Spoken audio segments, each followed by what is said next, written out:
Hello, hello, hello, hello, hello. Good day, everybody, for another exciting episode of The Talk.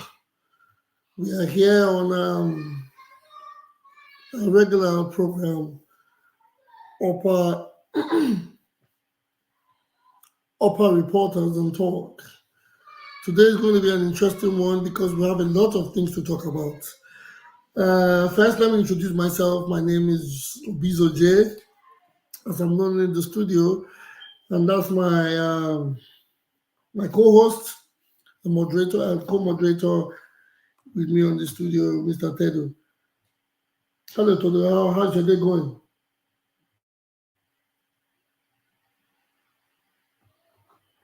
Yeah, hello. Yeah, Yeah, hello, fine. Quickly, my co-host, I think your device, software device is on. I think you have to mute one. no, I'm not having two devices on. Can you hear me? I can hear you. I don't know if it's from my side. No, I think probably. No, I don't have. I have one device on. Does it have echo twitching from your end? Yes, I'm Maybe, get. maybe you have two links open. You have to Yeah, delete one. yes. Let me quickly sort it out.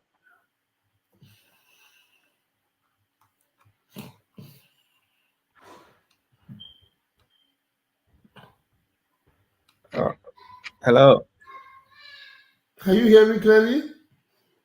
Yeah, I can hear you clearly now.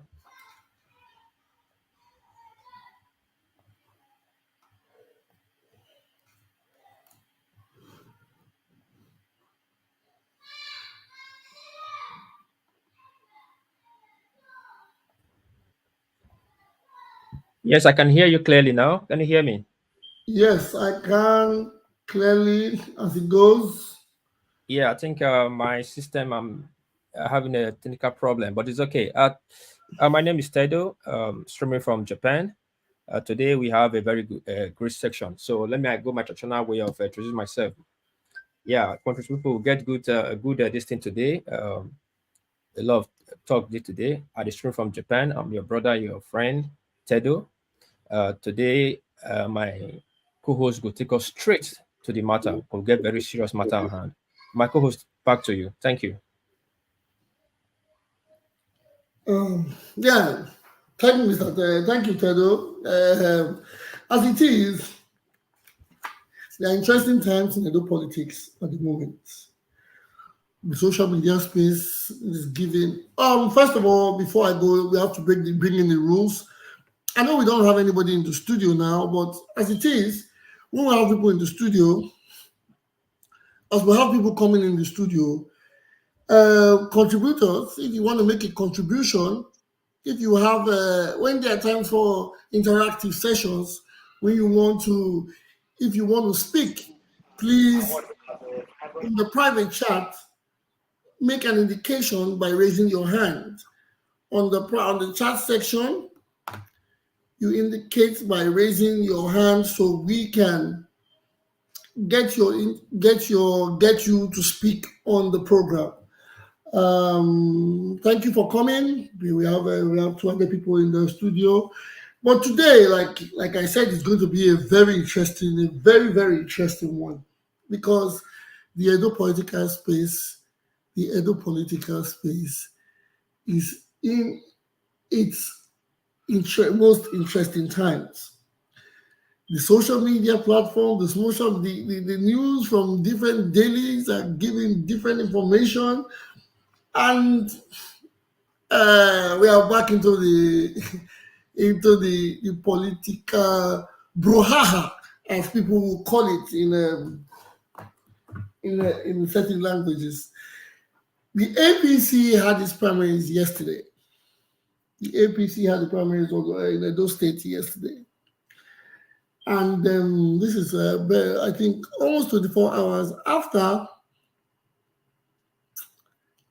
There's still basic or a lot of uncertainties. We are hearing news that certain candidates have won. We saw on social media that certain persons were declared winner. And now what we are seeing, uh, the same things that happen in elections. But I would say from my end, if I have to speak, like I always say, I speak for myself. Even when parties are having primaries, how are we going to how are we going to have this change? Because the whole thing seems like inside the APC there is opposition. You have one party having its primaries and they are having factions.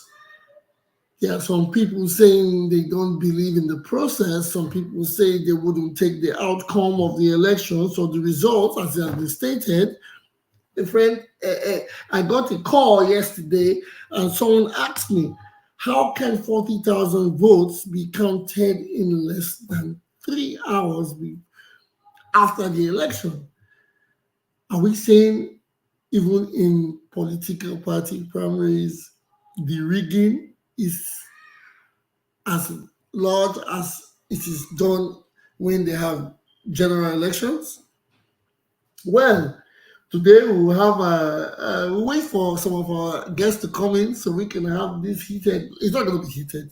We have the serious deliberations on on uh, on the matter at hand. I remember in our last session,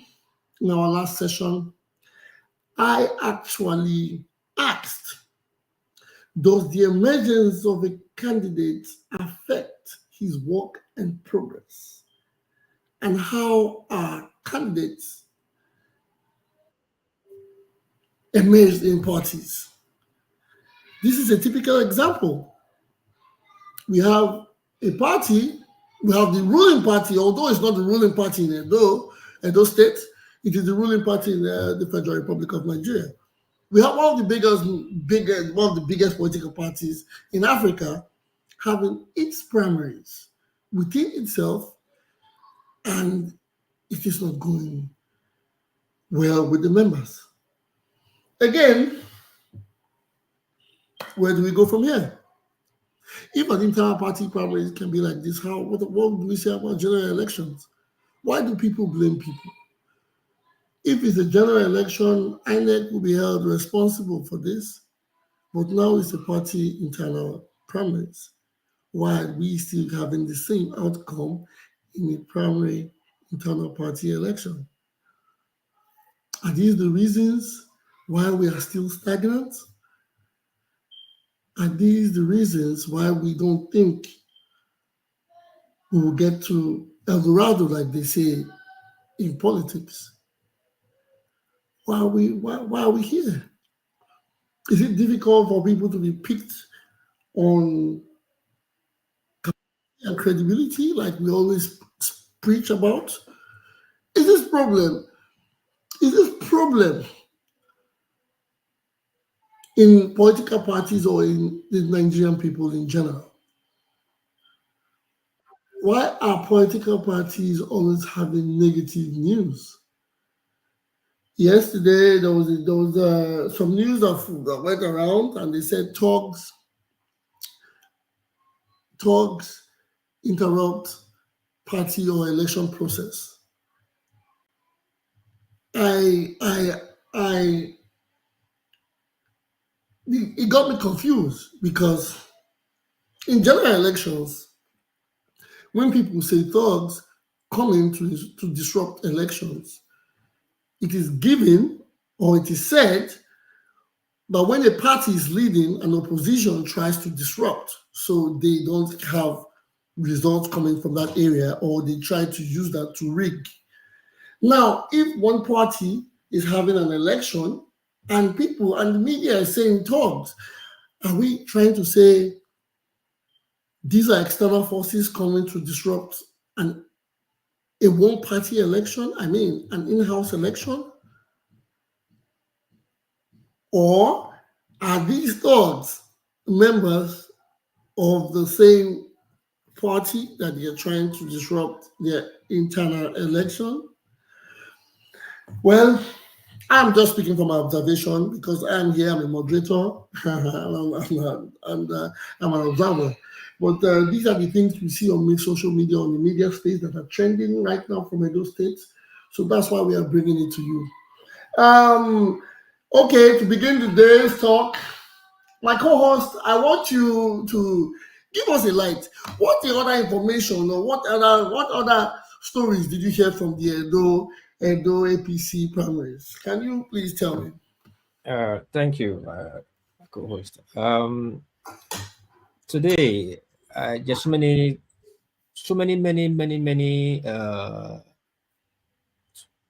things that are there. So many people they complain for the process. Right now, I never know who will be the actual authentic candidate for APC. But first of all, let me quickly say, with this uh, system of yesterday, I don't think APC have a true candidate right now because the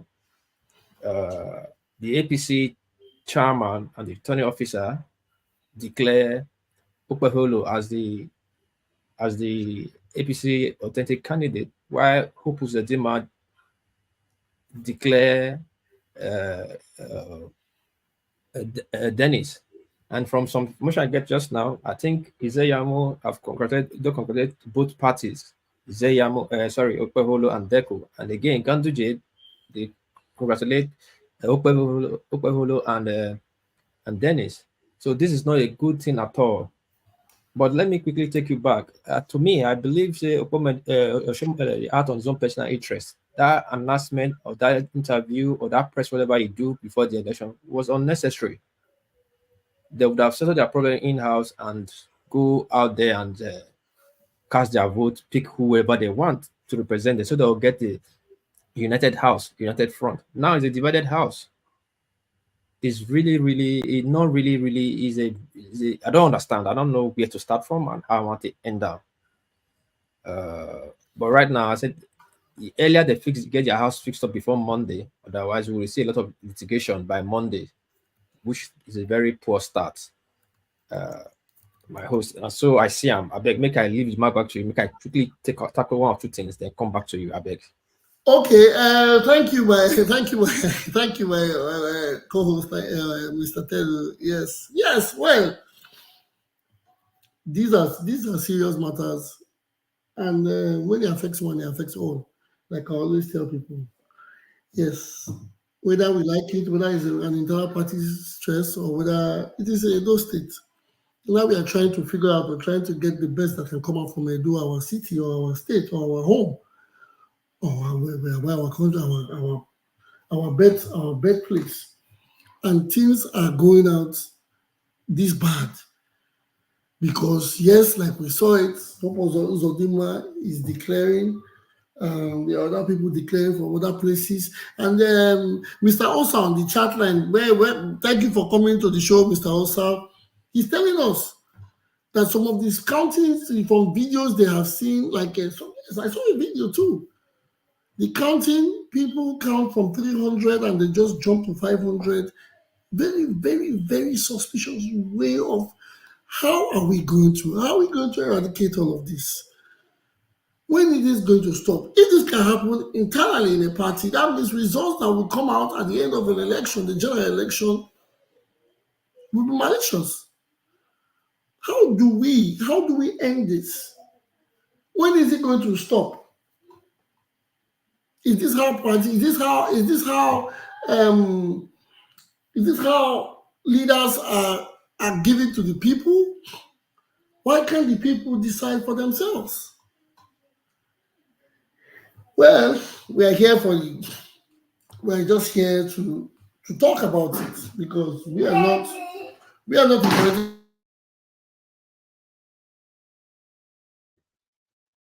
Yeah, yeah. So I think my co-host gets some technical problem there, but right now, make I hold the ground for him before he come back. But this thing he was waiting to talk about just now, like thuggery, fighting, and all that, when the election not even starts. This is just APC primaries. And now, fight on the day, they see different videos when they attack returning officers. So how the major election want be? So how they want me election want be? They want to turn that state to a bloody state. We don't big past this stage. Who would be deputy? What's Oshoma's plan? Now he has declared Deco. Let's go with Deco. You cannot make Okpeholo the deputy to Deco. Deco is is in the House of Rep. Okpeholo is a senator. According to the hierarchy and structure of APC, Okpeholo is a senior officer. He's more senior. So these things, or they don't follow the party structure anymore.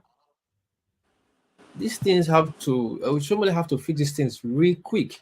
You don't use force or gra all this kind of time, any time of the day again to do things. He never learned. This did happen to him twice.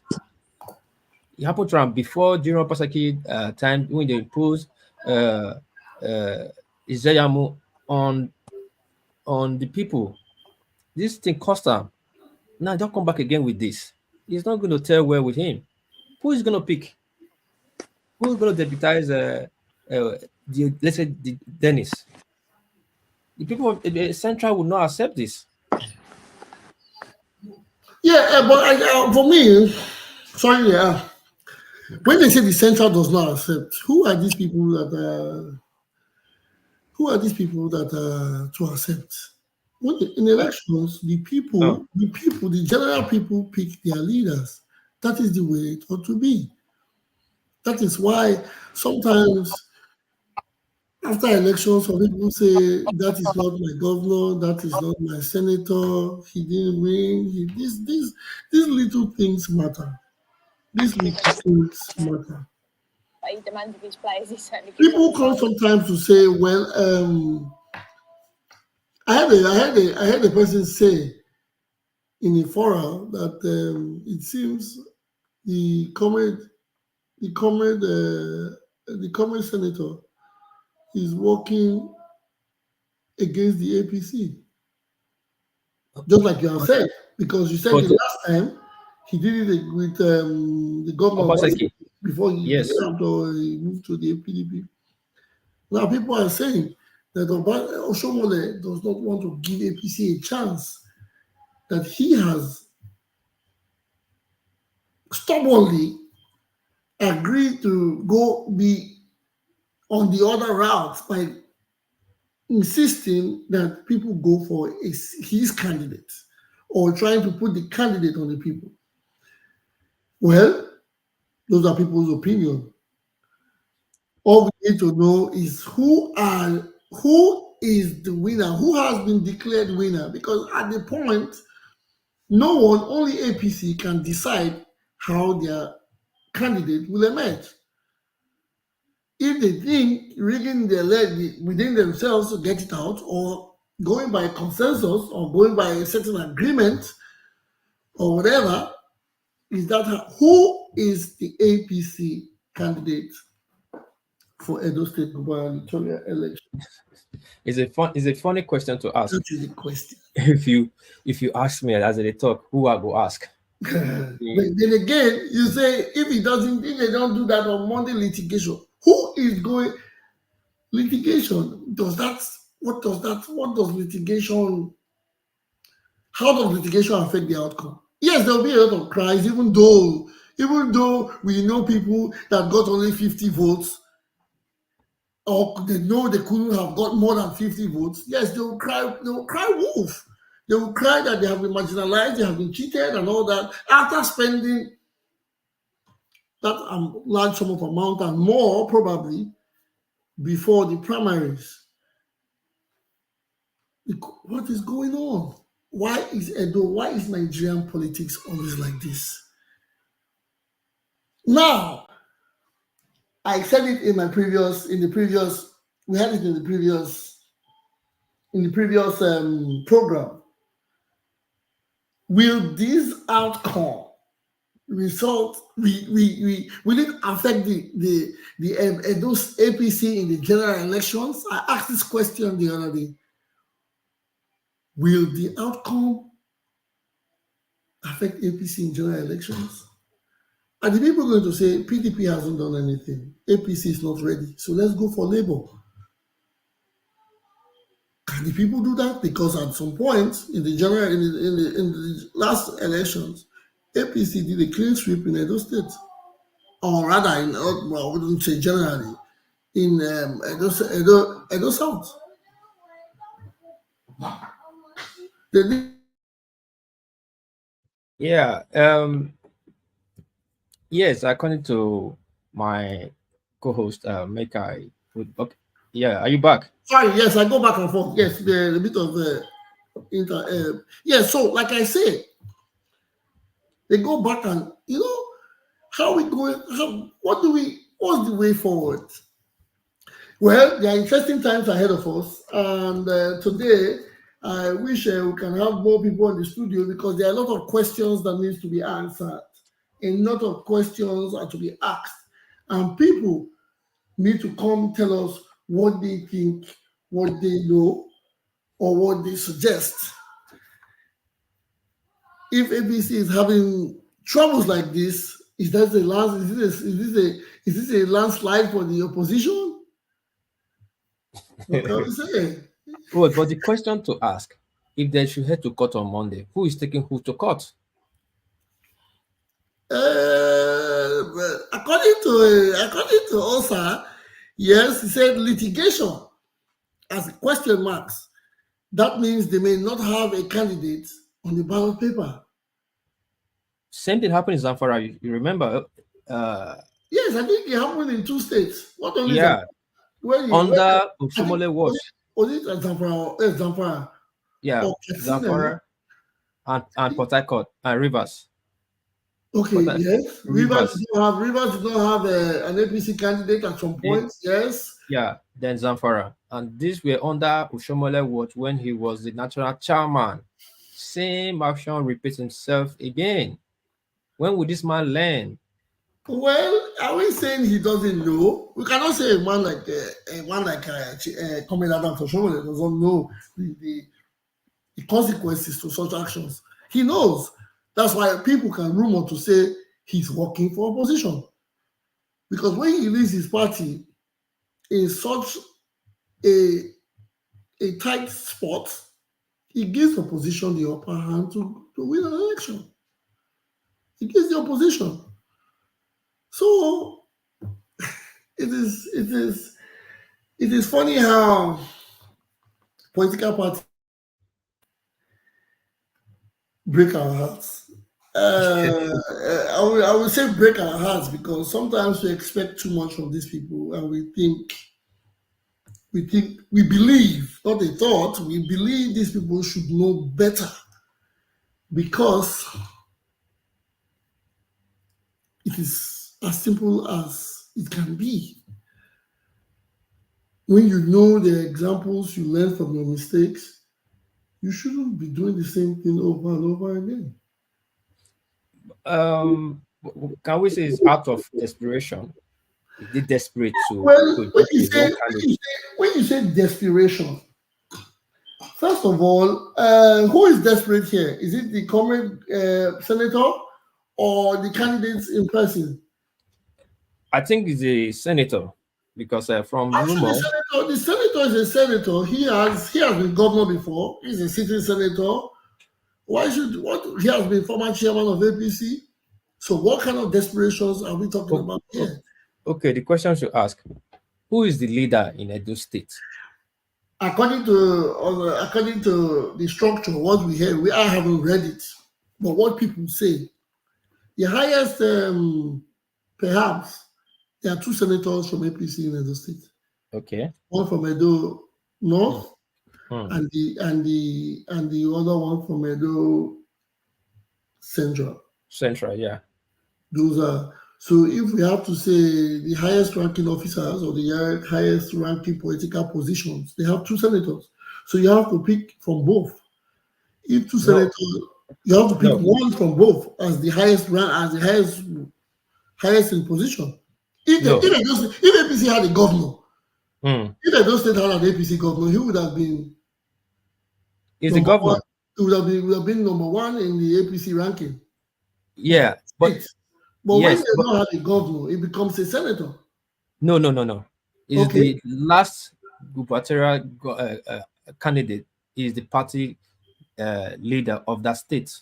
Okay, good. Okay, so now who is the party leader of Edo State? APC party leader of Edo State. That's the problem. It's supposed to be Izeyamo according to the structure.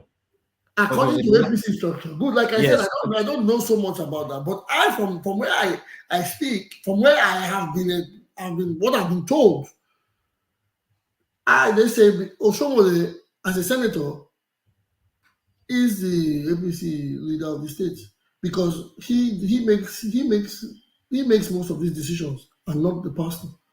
Yes, that is. Because But it's, because if the pastor was, I heard. Oh, listen to me. I heard. I'm not saying it for a fact. I heard if a governor becomes, if the party APC party has a governor in a state, he becomes the party leader. But when the governor is out, the next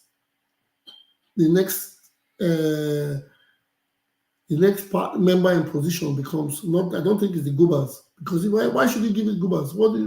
Like okay because he was against Obaseki at that point, so it keeps him on the top.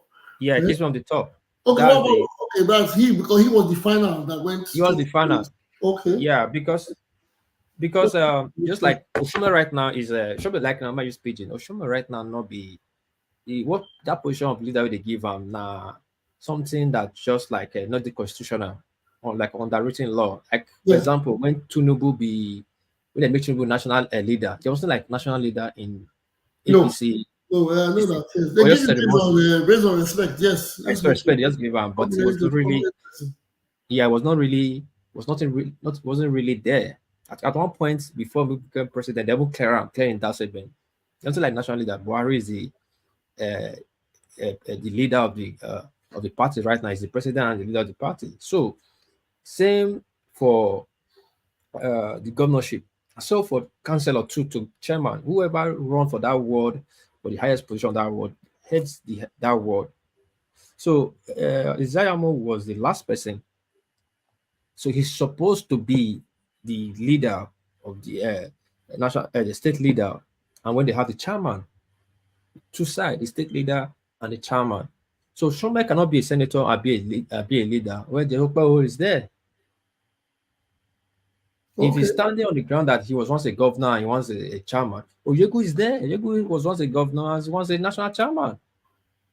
Yeah. So that was why I thought when you have a position, when you hold a position, it gives you an edge. That's why I thought. Because if you keep having, I think if I'm wrong, although he has done different parties, Pastor Izeyamo has been on the ballot since Oshomole. Yeah. He did. He was the PDP against Oshomole. He was the PDP against Obaseki, and he was the APC against Obaseki. Yes. Right? Yes. So if he has been handling those key players, how come he has never been tagged? He has never national leader. The leader of the state leader. Yeah, no, APC get problem. They get problem with they rock them since. So they never really settle. I think when after that Obaseki issue, when they remove Shomole from APC totally, the ball fall on Izeyamo. That's why you see, according to them, yesterday screening, Izeyamo have more upper hand from agents and delegates. So I think that would make from Shomole fidget and to make that kind of a speech to try to adjust the system because Izeyamo control the major structure. So now when don't forget, Oshomole have to get to become APC member again after they dissolve their internal issue. It's something everybody renew their membership. That's how Oshomole came back again now. So if you are talking about renewed membership, Oshomole is younger than Izeyamo in the APC. because you are actually disqualified by the court. He was Well, removed totally from APC. Sorry, Martins, your device on the connect. Go out and come back. Your device on the connect. So I will remove you now. You go out and come back. Then use the mute button. Check your camera and your microphone before you come inside. Thank you. one man went to Mo said about the pay. Said, welcome to the show. One man went to Mo. Osa says here. Osa says since it is an internal party election, the other aspirants can contest the out of the party primaries. APC should have an appeal panel or internal structure to address such issues. Yes, I think the APC knows. This is not a. This is not a. They are not new to this, you know. So it is only intriguing that we are having the major stakeholders give confusing the people. If you can have, if Ganduje can controlate two candidates in from the same party, then what can we say? What can we say? Wait, my co-host. Don't you see that again? That these people they're not really as smart as we think they are. No, they are. You can't say they are not as smart. They are smart. What can you be congratulating two people at the same time? I think they are playing the politics, which is not a 1+1 equal to theory. Oh, you are playing point of 1+1 equals 22. Yes, that is politics. When if Eyamo can come out and congratulate anybody that he wants, or you see, are we saying hope or is Uzodinma declaration of or declaring one of the candidates a winner? Are we saying the other people that declared the other candidate did not know about it? They knew about it. It's not they're not in two different separate worlds. We are not talking about the election in two different countries. We are not talking about general election in a country. We're talking about Edo APC. It's not the national APC. It's Edo APC. Edo APC. If you put the total votes together, they say 40,000 plus whatever. That's a handful. It's not so much. Yeah, but I was surprised they said 40,000. For that's what he got. That's who? Dennis. That's what the winner got. Oh, the Opavolo. According to them, one of the winners, right? They said Dennis Idahosa got. He won with 40,000 votes. Yes. So if we're not talking about 6 million here, we're just talking about a few votes. So are you now saying that these people that come hold press conferences, they are not smart? They are playing politics, and they are smart. They're in charge, but they are playing politics. This is not how politics should be. If I'm not a politician per se, but it brings also a point where we just feel these people think either we are stupid or they want to play dumb. But was it now for this now will just happen now? I think PDP will be happily going to the polls. They say there's no family that doesn't have its fight. But not this kind of every family has got their problem. But there's a John that said that don't wash your dirty linens outside. Yes, but now PDP is not far from APC in my own context of political madness. Yes, that's my own context. I'm saying it. They might do worse. These people are, I don't know if they might do, they might do worse. Yeah, PDP have their own fraction accordingly. For what you see from media, but like they try reconcile with Wiki and Anobi and the fraction, so that they feel bring Ubediyama in. But again, the question is this: those people want their own candidate to run as the governor. No, but does the PDP want Ubediyama to come after Obasanjo? That's other problem. We cannot have a Muslim. We cannot have a Muslim ticket. I call them just a Yes, Muslim ticket. yes, similar. But the Muslim president ticket is what they did. Exactly. And what? But again, you remember that when Buhari want come out, they have Asaba Accord because they want the power to come to South. All the Southern governors met in Asaba and they said this power must come South, led by the late Akrub Dolu. This power must come South. Then however it comes South, they go decide among themselves, which we expected Peter Obi will get the power then. Good evening, everybody. We greet you, God, Daniel said.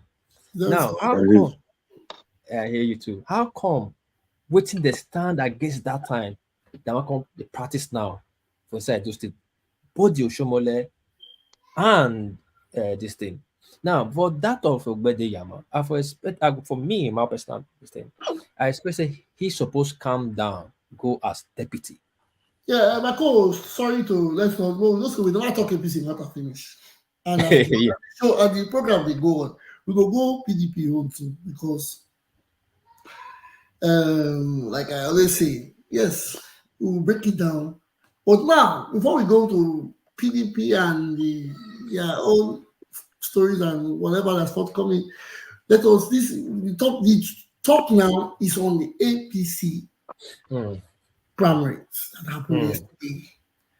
And I don't disrespect. I never like to disrespect or say things I do not know. But the outcome has been. I'm not worried about who emerges. I'm only worried about the uncertainties. I'm worried about the process. I mentioned this the last time. The emergence of candidates.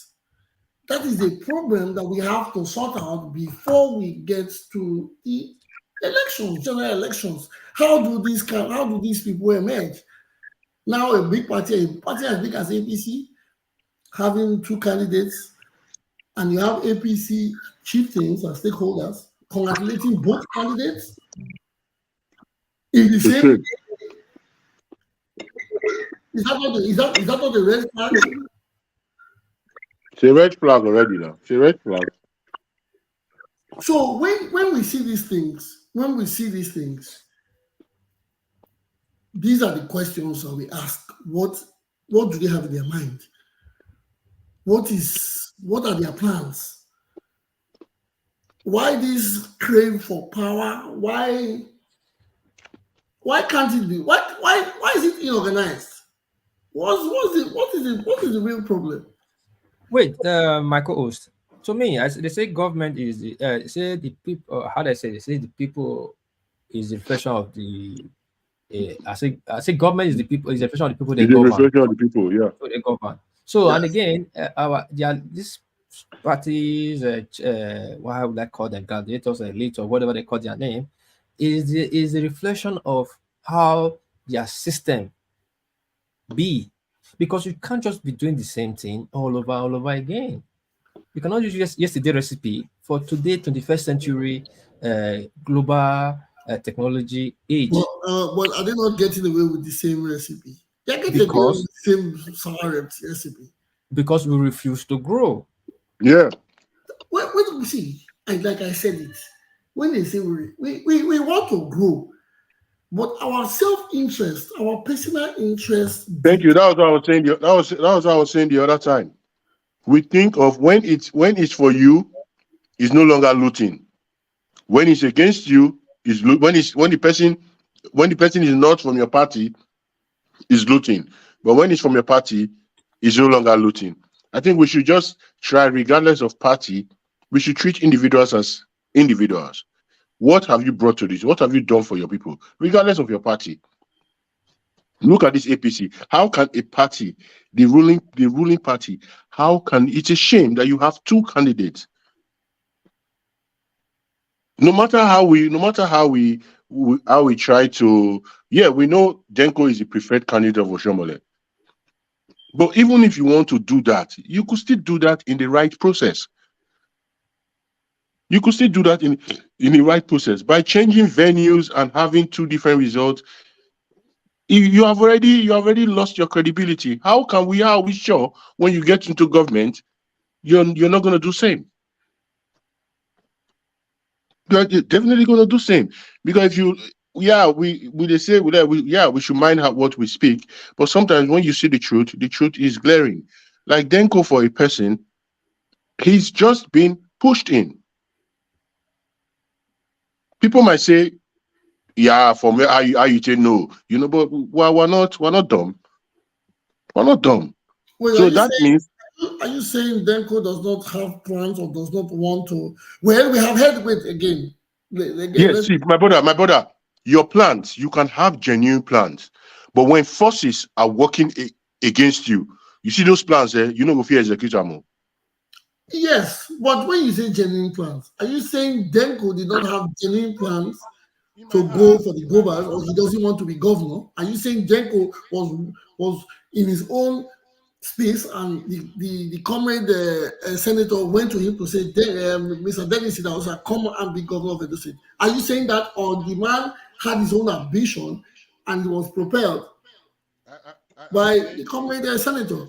So first of all, we have heard so many stories.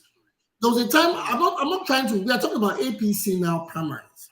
But I remember some months ago when people said, even the PDP, the Obaseki supposed favorite candidate, said he was not going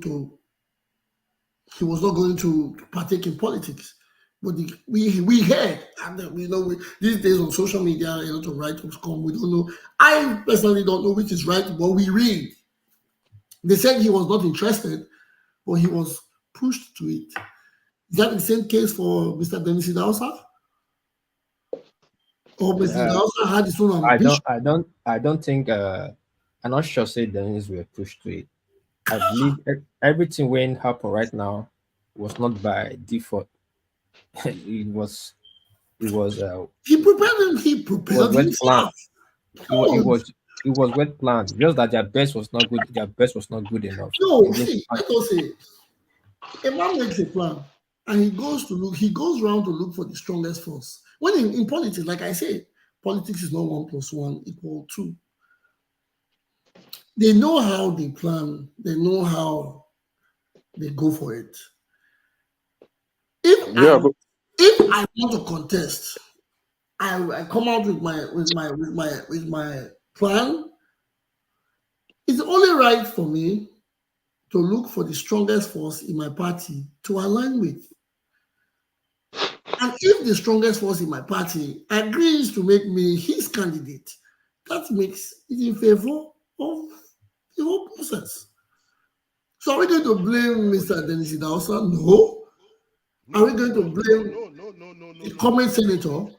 No, nobody can. Nobody.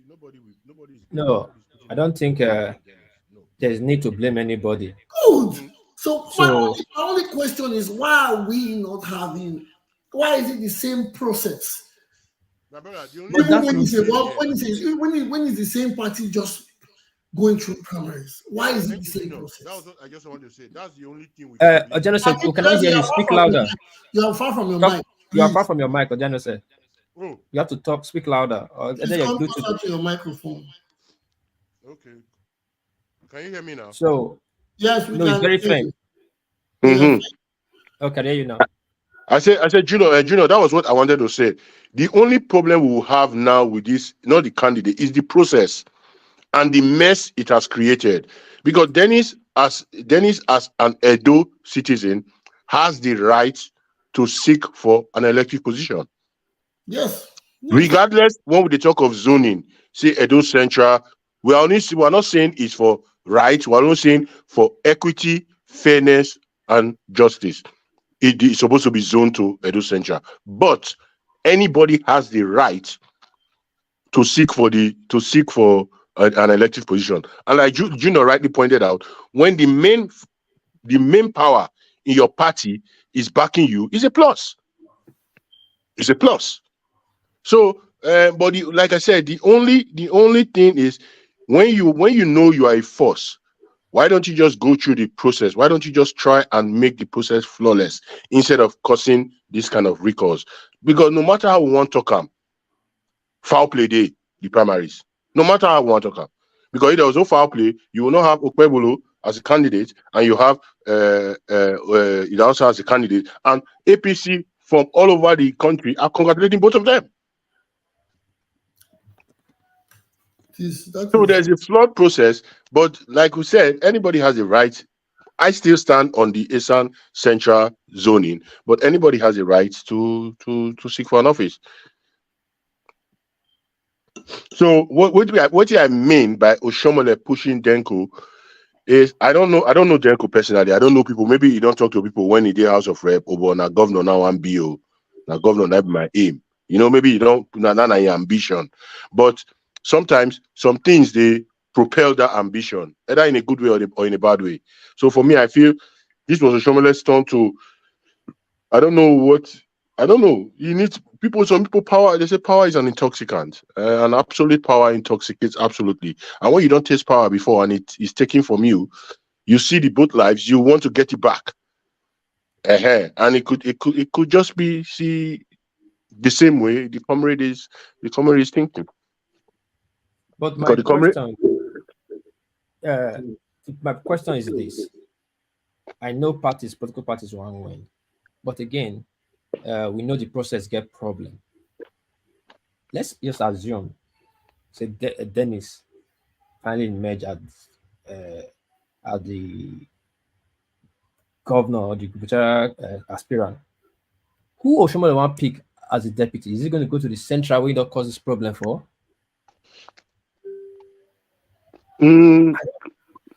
For me, yeah, I was gonna say. For me, those things. We dey ridicule ourselves with all these appointments. One point they will say zoning is not important, but they will still say how can a Northerners be president and he go hand over to another Northerners? So if that's the case, APC can as well get another man from Edo South to be deputy governor. If they go and choose somebody from Central, then there's an ulterior motive. So you can as well get when you're talking of competence. You say, well, competent. Then you can get an Edo man from Edo South or Edo North to be deputy governor. It doesn't have to come from the central. Because if you now want to choose a deputy governor from the central, then there's a problem. Because you are aware of something, but because of some other forces, you are not acting right. Now it doesn't work. Now that was what I was trying to explain to Flynn the other day when Flynn they talk about this zoning. We are a secular state. We are peculiar. We are not like other countries. Like people like in England, they don't care if the prime minister is from Newcastle and the Labour leader is from. They don't care. They don't care if both of them are from the same. They don't care because of their system. But we care because we are not one people. We can deny it, but we are not one people. We are an amalgamated nation. That's why we practice our kind of democracy. I give you an example. Let's go back to 1963 when they negotiate the region. Before when as Awolowo, Zik, and Abubakar, when they were negotiating, we had the eastern region, we had the western region, and we had the northern region. The money where Awolowo they pay minimum wage for western region, not being that they pay for eastern region, not being that they pay for northern region. Education was free in the western region, but it wasn't free in the east. It wasn't free in the north. So that are the only way we fit to live as one, because we are not one people. So if everybody they control their own resources, they pay to the central, then the central is tax the other zones. That is the best way we can live, because this presidential system, it's too it expose our diversity. When they teach us about Nigeria, they say our strength is in our diversity. No, that's wrong. Now, for me, now waiting, So that's our greatest weakness. Mr. Danielson, Yes, sir. I want to ask something. First of all, I think we have Konglu. My man Konglu is in the house. Konglu, welcome. Thank you very much. Thank you for Yes, having me. I know. Probably you think you didn't meet our major topic, but we are talking about, we just got in and we are talking about the APC primaries from yesterday. But that is, I'll get to you, Konglu, Mr. Konglu. Okay. Mr. Danielson, a question for you.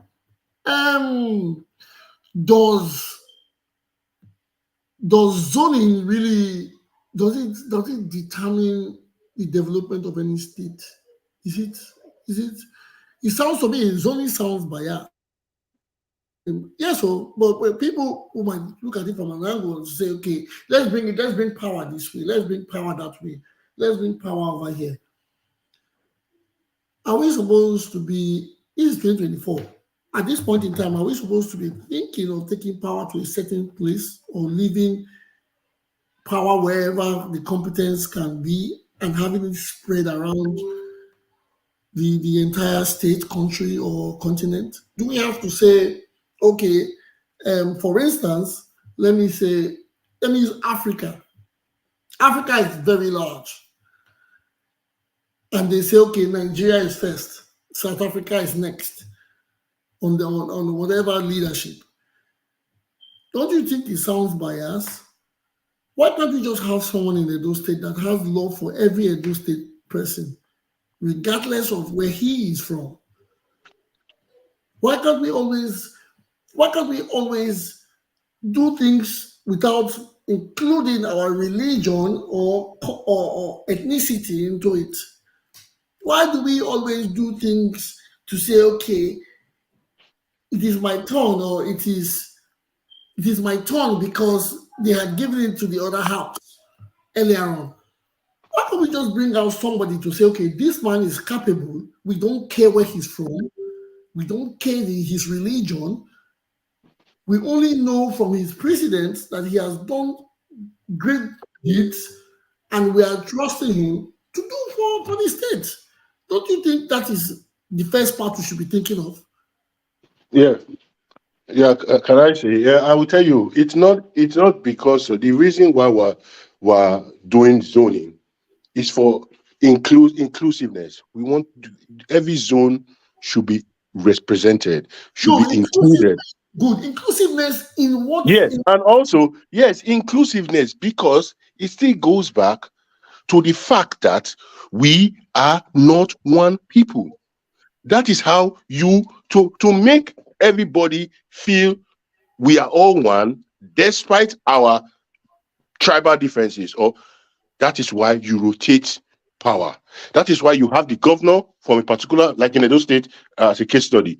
If the governor is from Edo South, the deputy governor from Edo North, the speaker of the house will come from Edo Central. Why is it so? That's what I'm saying. To include. What's balancing? The deputy governor, to me, is just a figurehead. He has nothing to do. He has no power to being the deputy governor or even the vice president. Wait. But that I think the office of the deputy governor, it can be made important or useless. It depends on the relationship the deputy governor has with the governor. Because when you have a good relationship with your governor, he can give you a lot of powers. But when you don't have a relationship with your governor, then, or when your governor, they feel say you want to sideline him, or then it's I understand you that the deputy governor is almost like a figurehead, but no, it's like it's the deputy governor. If the governor is not there, there's somebody that has to take over leadership. Why if the governor goes out of town for 3 days, then he becomes king? That's why I said those positions. Sometimes, okay. Let me try to explain this again. I speak for myself. Like I always said, I don't see any reason if I was to pick if I was given the powers to pick a candidate to become governor in the party I wouldn't look at I don't care about your religion. I don't care about your ethnicity. I will only go into the books to check what you have done. Last time we spoke about capacity and competence. Those are the two C's. Yeah, but we're a tribal nation. That is no. They said when it comes to politics, they talk about tribe. When they are looting, there's no tribe here. See, I give you an example. It's only when If you look at the 1966 coup, yeah. What is the beef with the North and the Igbos? Kaduna Eziogu was busy killing the Sultana of Sokoto, killing the Northerners, but he saved the young people. That is being tribal. It's tribal. Okay, let me give you again. Let's come further. Buhari took over. Took over as military or as military in 1983. Yes. He arrested everybody. Jack Conde was one of the best governors. He arrested everybody. He sent Ali to Kirikiri, sent Jack Conde to Kirikiri. But the president, where was the president? The president was on house arrest. Because the president, Shagari president, is his brother, who was on house arrest. So what I'm trying to say is that tribe plays a very, very, because like I said, we force ourselves. We the form say we be one people. We force ourselves. That make we get this discussion. By the time we now constitutional conference, for me, I think Nigerians should be thinking of a referendum instead of elections. Now, referendum now we're supposed to be think of now, because like you said, this is 2024. You cannot continue to be putting round pears in square holes. It will not fit. We've been on this for how long? They retrogress. The country they retrogress. As rich as Nigeria is, we are poor. So you're gonna wonder some kind of thing. How is this possible? When we had this system, life was like this. Now the presidential system after the military, when they change, look at it is obvious. If it's obvious, is a polarized society because we are forming what we are not. Okay. That will say thank you. You know, we have Congo. Congo say he wants to contribute. Congo, please give us your contribution on. Thank you so much for having me here today.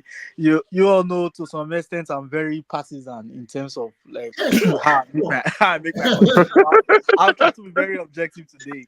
Yeah, first off, the last speaker, again, I'm very sorry. I'm not so good with like remembering names. So the last speaker that I just spoke now, he really spoke very nice. But just something I want to say with the issue of zoning before I come down to we being diverse tribe and all of that.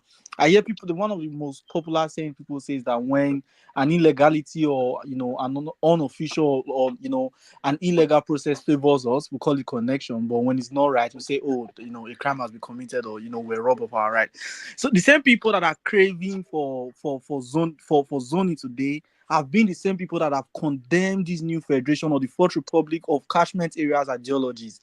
We have critically and constantly condemned the federal government of using catchment areas to put people into governance, but thereby making majority of the people be there instead of competency. And these are the same people that are advocating for zoning today. It's quite mysterious. Like sometimes I just wonder. I don't know where these ideologies are coming from.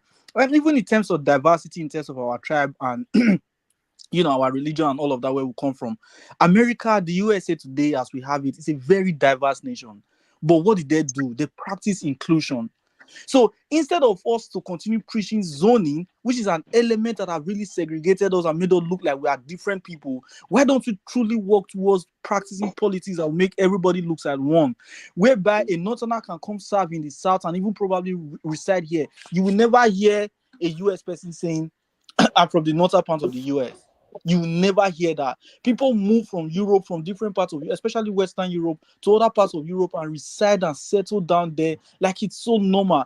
If we continue this whole idea of it's our turn, it's a zoning thing, it's just projecting, it's projecting fully to the world our diversity for real. So, like he said, I kind of agree with that to a very large extent. Let's just forget this whole zoning thing. If we're talking about a referendum, probably makes a lot of sense. But this issue of zoning, we can't be complaining about things like catchment area, complaining things about inclusion, complaining about the fact that a lot of our certain people can't even go to the north and serve because they don't feel welcome. And you're still talking about zoning. What are you telling people? Telling people that you should be very conscious of your individuality or your community or your tribe as it might be. At the end of the day, what's changing? This is the method that Europe brought to us. He talks about when we're practicing, they call it after when we're practicing regional government. You are different. You're a Western person. You're a Northern person. You're a Southern person. That's what we're practicing within 60 to 63, I think, or 66 rather. So at the end of the day, what we are saying to other people is that we are different. Or I'm a Southerner, or I'm a Westerner. You're a Northerner. You're an Easterner. Still projecting the exact thing that the European wants us to believe, that the British want us to be, that we are different. So again, bringing it down to those states too, you're saying you're an Isha man, you're an Edoma, you're an Isako man. What really happened to a Benin man feeling very welcome and feeling at home when he's in an Ishan land? What happens to that? So saying we are different people, we have different nationality, I agree to a very large extent, but I also disagree because this thing has worked as well. One of the very few persons that I respect so much, like Shehu Kuti, when he was talking about the European, he was like, proud to now, even the European, they also were agitating for against marginalization. Western Europe, not even Eastern Europe. A Polish man does not, even in UK, a Scottish man does not like a British man. But what did they try to do? Create a conducive environment where everybody feel at home in each other's. Yeah, but they are not one country. Region. They are not one country. Sorry? They are not one country. It's not one country. No, I'm not saying it's the same country, but in the United Kingdom, as a political entity, a British man can go to Scotland and stay comfortably. Someone in England can relocate from England and come to Northern Ireland, a different country in the UK, and reside comfortably. It happens all over everywhere in Europe. So if we keep on saying it's a Scottish man turn to become the prime, I've never heard such argument before. Never in the UK, never. It's a Scottish man turn to be the prime minister. This is the time for a Welsh man turn to be. We don't hear these debates. I don't know how we're going to change. How do we move from where we are if we keep on identifying so much ties to our locality? How is it going to change? Yeah, I get you, Tongo. Let me just quickly say something before I forget it. You made a mention of America. That was the next time you forget something, write it on the chat so we can. Okay. Yes. Okay. Yes. Go ahead, though. Yeah, I said you were making mention of America. Well, America was founded differently. They are diverse, but they were founded with the common goal. It was founded with it wasn't like Nigeria. Nigeria was amalgamated, and it wasn't consensual. It was forceful. We were named. We were named. We didn't choose our name. We were named. And I think from my that is my school of thought. Okay. When we look at the times of the slavery, every slave had a name. Every slave had a name. After the abolition of slavery, what were the slaves doing? They were changing their names, because you cannot be answering the name of a slave as a free man. Because if somebody calls you your slave man as a free man and you answer, you are not mentally emancipated. You are still a slave. So people were changing their names. Now let's come to countries. If you look at Africa, Africa was colonized by the West. They all named the countries as they left. But what was the first thing the countries do? They changed their names. Everybody start changing their names, because you cannot be answering the slave name and be shouting you are a free man. And we, Nigeria, we are not a free country. We are still under the bond of our slave masters, which is the British. That is why every presidential election, if you go and start from 1999, every presidential election all the candidates, they go to Chatham House in London to read their manifesto. If we are a free nation, how will I be contesting as president of Nigeria and I will come to Chatham House in London to be reading my manifesto? To who? John said, thank you very much. Yeah, because if I allow you to continue, you go into the history of Nigeria's amalgamation, creation of the latest. No, it's quite good though. Education, yes. But what we are talking about here, Edo State, and the reason for me, because we are talking about Edo State, we have delved away from the APC primaries, which is supposed to be the main topic, and we are talking about general problems. Okay, I think what we're just trying to do was to cite, other foreign countries and reflect their practices. People try to use foreign countries, people that have records of 300 years and 400 years to compare with Nigeria. I don't think it's a bad thing because we are in we're in 2024. Yeah. We have the same power like the white people have. Like we think white people have more power than we do. No. We can learn from courses, we open Google, we get information. But why are we acting different? I'm going back again to say ethnicity and religion. Ethnicity and religion is played in Nigerian politics, which is very, very wrong. God bless you. That's where I'm coming from, okay? If we want change genuinely in Nigeria, we have to abolish these ideologies. It's messing us up. It's putting incompetent people in power. I'm not saying this because I'm partisan right now, but really, if you have to think about it, it's messing us up. The best thing, if we all go our separate, like Mr. Ajano said, if we have a referendum and everybody go their separate way, perfect. But for so long we are together and we keep on having this ideology, it will mess us all up. When they say, sorry, my co-host. Sorry, we have a new guest in the house. The name of Ogbe. Yes, okay, sorry for that. You're welcome. I saw you came on and off before, and Rasta is in the house. Welcome. The topic here is Edo elections and Edo APC primary elections and its results, and the zoning pattern of Nigerian politics. At this point, we're talking about Nigerian politics, and I'm talking about my own personal views on it and the reason why there are lapses, there are setbacks, and it is lacking eminent progress. Our elections in Nigeria is lacking progress. The Milocon kind of election is pathetic. Yes, it is pathetic because with such rights to craving power or to emerging power, we lack competence from these people, we lack capacity, and we lack character. That is just the truth. Because we are now saying it has to be Edo North, Edo South, Edo this, Edo that.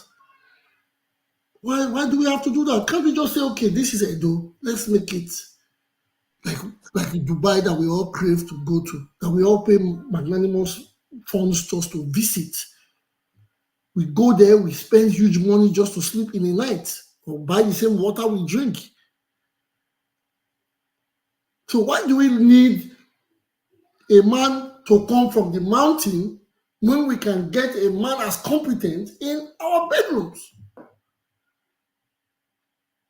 Why do we do that? Everybody's playing to it. And it has become a norm because it is zoning. It is not according to what they told us. It is not a written agreement. But people are coming out to justify what is not written or what is it? Is it? Am I going to say? Is it because of our ethnicity or because of our religion? Are those the points? Are those the reasons? Because you hear a man condemning another man just because he's not from his zone. So what? It's company we need. We need Edo to be great. We need a major city like Benin in every zone, because they have shared it around. Can't we have a major city in the three senatorial districts? So I can go to, if I go to Edo State, I can decide to sleep in Ekpoma because there's a good hotel there and there are recreational activities I can have. Do I have to say I'm Benin, I must stay in Benin? Or do I have to say I'm from Esako and if I come, I go straight to Auchi? Is that how it is? Majority of us have lived abroad, or majority of us live abroad. I don't even live in the capital city of the state. I don't live in the capital city of the state I live in. But the development has gone across board because these people did not say I am from North, I am from South, or I'm from Central. When they come into power, they say we are going to develop the state. We always hear people saying developing the state after elections or during campaigns. But when it's time to go and choose a leader, we go into zoning. When we choose the zone, we now bring religion. He's English, he's Muslim, he's Christian.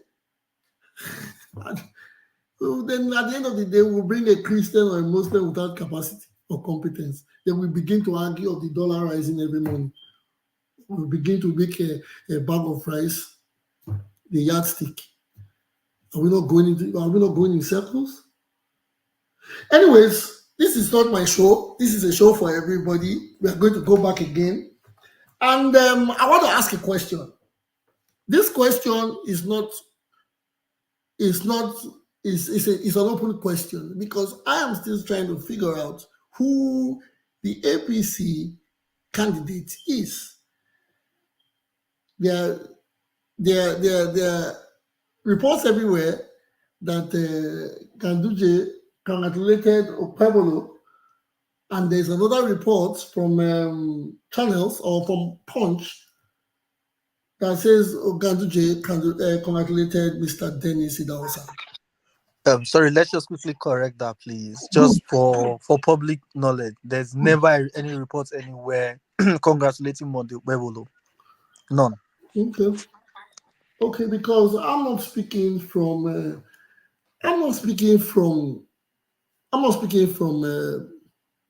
hearsay. In front of me here, I don't know if I can put it. Co-host, I'm going to send it to you so you can forward. Yeah, I'll put it up. I'll put it up now. So you can, unless this is fake, because I don't say what I don't see. Yeah, most likely from mischief makers. Yes, most likely. Yes, but I saw these, and I'm confused. It's not just one person, it's from different places. This it says it's coming from. It can be photoshopped. It's coming from an anonymous Facebook very anonymous guy. He doesn't use his real name, calls himself Osamudi Amen Wiki. So it's just disregard that. It's absolutely fake. Thank you very much. That is why the question has come up. That is why this question has come up, because I know sometimes when I check these things, I ask for links. I say, where is the link? But when you see that I saw a video of the former governor Osumbo condemning, I think, the process. Why are these coming up? Party should have a primaries, and move on. But if you say, I'm asking, Congo, who is the APC candidate for? It's very much spelled out there. It's very, very much. No, you tell us. It's Dennis Idahosa. Dennis Idahosa. I might be heard. No, the last time you want to speak on the right hand side, please raise your hand, put your hand, indicate on the right hand side that you want to speak. Yeah, I wanted to ask how. Rasta, your mic is I think your device, you are speaking from two devices. Check one you came in with. Plus one and plus one and use the other one. Okay. Thank you, Congo. I'll hear from Mr. Ogbe. Since he's new here. Okay, Mr. Ogbe, you're welcome to the show. Please, can you give us a brief? Thank you. Thank you so much for the privilege of joining the show. Thank you very much. I've just been following up. I've just been following on the conversation. So, like you said, who is the real candidate of APC? I don't know. I know somebody has authoritatively said is not the senator. I'm wondering because on the news I heard two primaries held. I don't know which is the one. But quickly before we get to that, I wanted to just speak to this zoning thing. In the practicality of it in Nigeria, the reason we have zoning because we have never had a very competent leader, that carried development across board, whether at the national level or at the state level. If we had a competent leader that carries development across board and he worked very hard and every nook and cranny of the state felt his development, nobody will talk about zoning. Nobody will ask if you say this is the next person this is the next person that should follow me and will carry out this work. Nobody will ask him where did he come from? Because everybody felt the zoning. Every single place that talks about zoning or this is my tribe is places where inclusiveness development have not gone through. Places like Lebanon, where you can it must be a Muslim that is a Christian that is the president and a Muslim the prime minister, because development was not across board. So to solve that problem, which we have refused to solve because we have refused to pick competent leader, we say, okay, now since we don't have somebody that will take development, let's pick our own person. At which we know when is our person, we may feel the impact. That's why we do zoning in Nigeria. That's why we all clamor for zoning, or is my tribe, is my religion. That is my religion. It may feel I may get an impact for him being there. And when he gets there, you may not see anything, but okay. But it's better that it's my person than somebody else. I may not get the impact. But once we have competent leaders that take development across board, I can almost guarantee you 99.9%, nobody will mention zoning. If I'm in Sokoto and if I'm in those states and in Awushi, you're from Benin and in Awushi, I can feel the development. Why would I care whether you're from Awushi or not from Awushi? I won't care. But we have not had such a person in, let me say it in Nigeria. I don't know who is such a person that across board there was development. Then we will talk about zoning. But that's our reality right now. And that's the reality we have. So no matter how we say, let's not do zoning, people will still cry to zoning because your person was governor and we not fit development in our side. Why won't you bring our person to let our own person come? Your person is not better than our person. So that's why the practicality of zoning is in Nigeria, I think. To get somebody that will lead by example and bring development, I don't think that zoning will lift us. That's my own take on zoning. Thank you, Will. Thank you. I think we are all saying the same thing, and it's giving us a headache. It's giving us a headache because all we want is a competent, capable character. That's just all we want. Now we take development across board.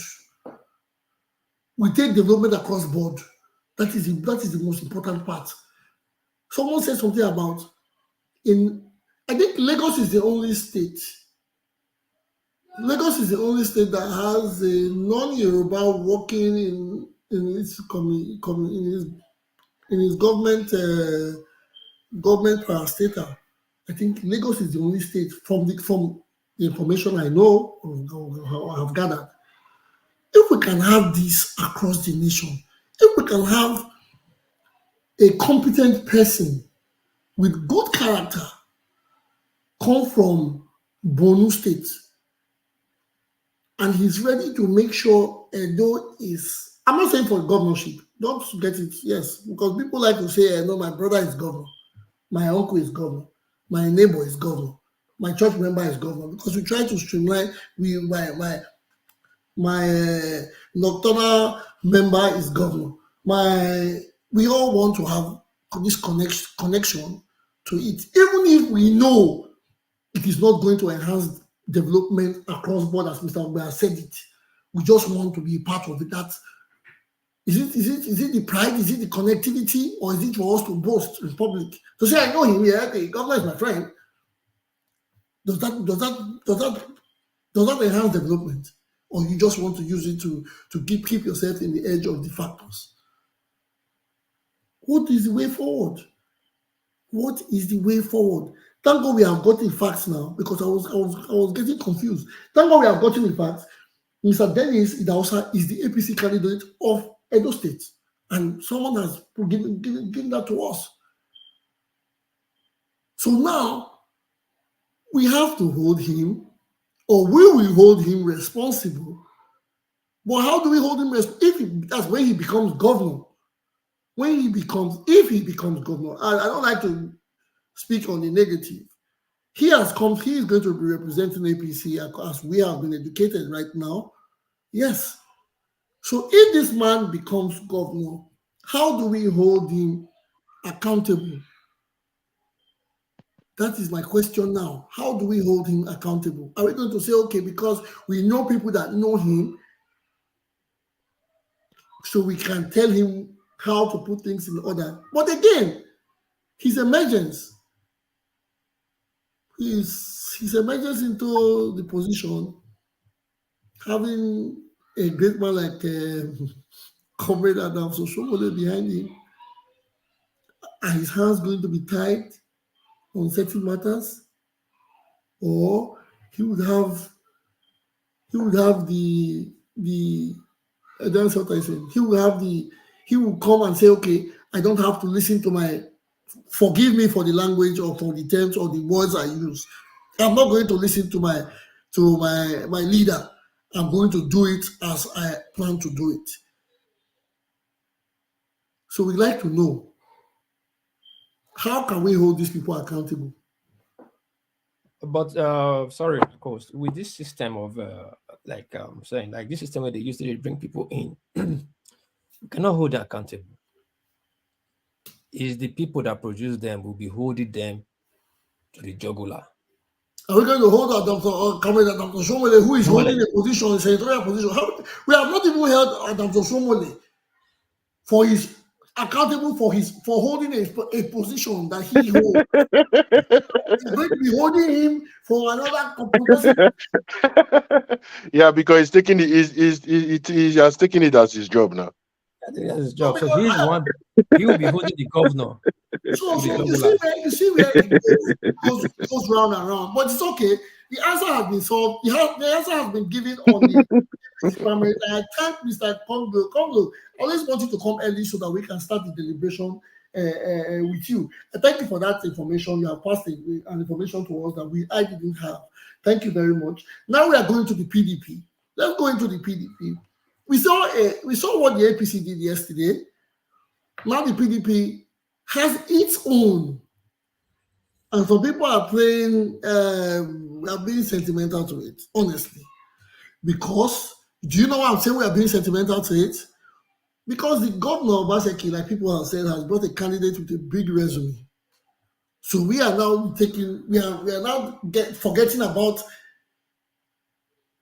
how he has emerged because he has brought out a big resume, or he has fallen into the zoning mentality. People are saying, yes, he has to be zoned to Edo Central. Yes, Obaseki has ticked that box.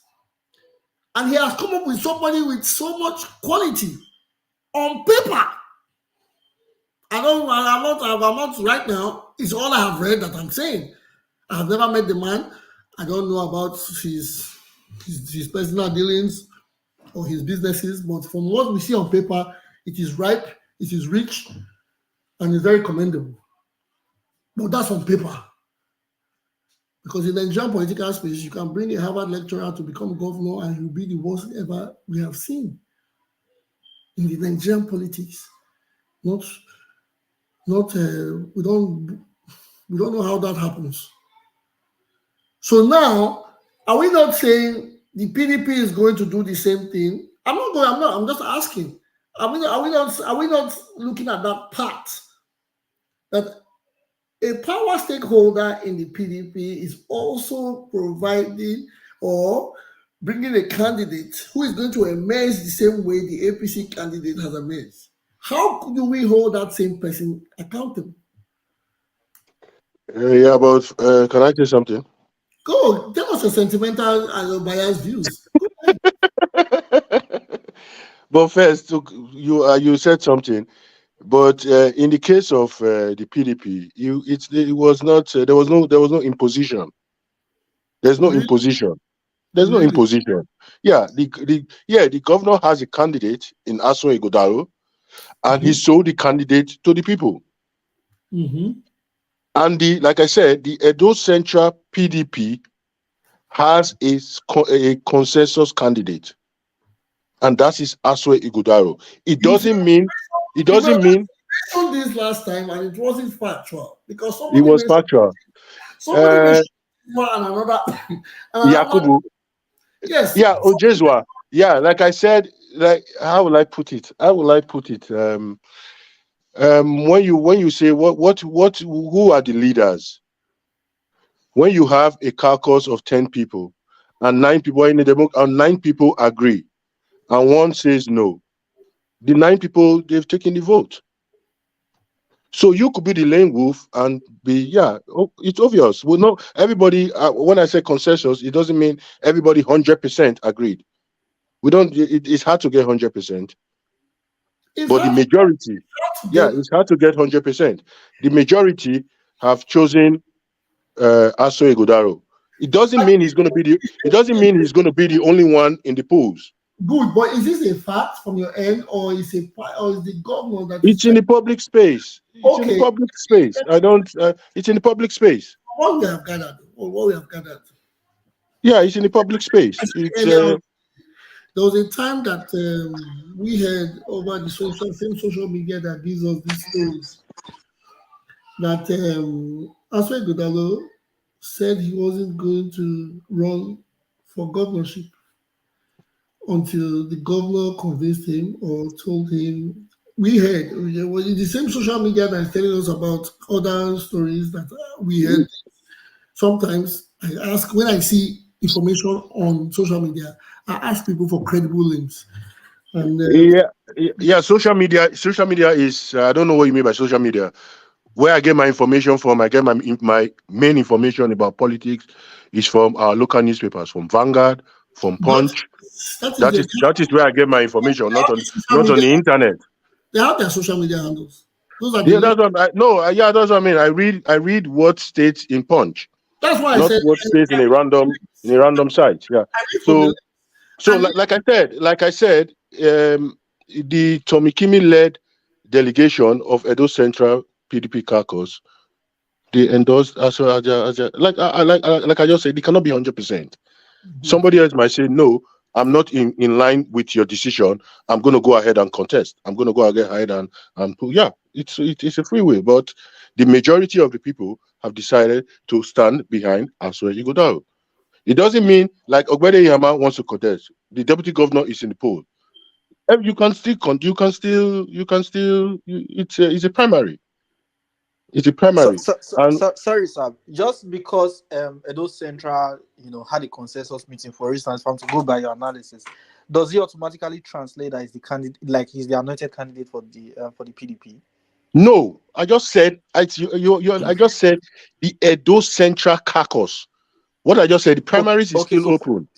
Okay, the primary, so now is the time. Now is the time to lobby. Now is the time to lobby. You have to lobby when you are contesting. You have to lobby. Clarity. For now, is the Edo Central candidate? Yeah, based the on consensus candidate. Okay. Yeah, but they have other. The deputy governor is still in the race. Okay, so because this is it now, is this the right process? It's politics. Consensus candidate is everywhere in politics. When it's in-house, it's politics. When it's out of house, it is. How do you mean? When APC does it, we say it's a shamble. When PDP does it, we say yes, it's politics. No, it's different. You're saying different things. I was just trying to compare that to that of APC. There's no much difference. It's all in position. It's the same thing. That's where I'm coming from. So I just wait. Let me tell you the difference. Denko was, you're saying Denko was, who endorsed Denko? And that was Sholome. This is my candidate. This is my candidate. But nobody, wait. Let's be, we're not, like I said, we're not campaigning. PDP never do, even the APC primaries. Yeah, Denko, but shaky because of the other one person can go to court and everything is still shaky. So when the PDP gets their candidate, which I hope is ASUEN, then we can now start doing our comparison. No. Because for now we cannot compare. We cannot compare because the PDP can decide to bring Ogbede Yama. So why will I be comparing ASUEN to Denko now? Mr. Janose, sir. Mr. Janose, do you know that 9 other aspirants of the PDP are currently using their internal legal process to contest the congresses, the world congresses that were held about 2 weeks ago?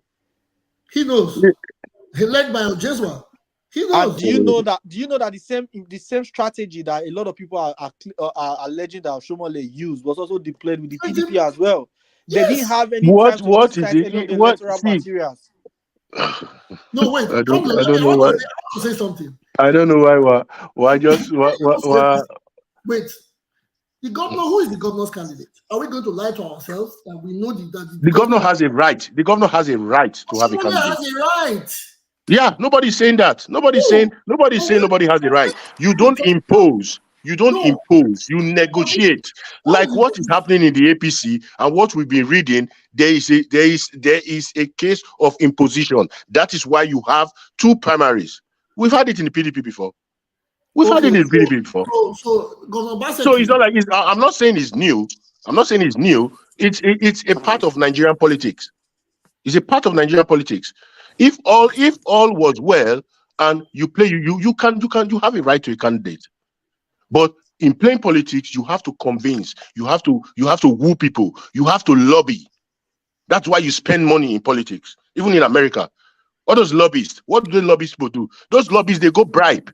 It's bribe. They buy votes. How do you buy votes? You buy delegates. You go, you look for the delegate. You think you just go and talk to somebody? Oh, we do. No. That's why I say Nigerian politics is like American politics. It's expensive. You spend money. So that's what you do. You woo people. You try to convince people to get more delegates. You don't impose people. The idea of imposition. That's why you have 2 primaries, which also contest your integrity as a party. And that's a fact.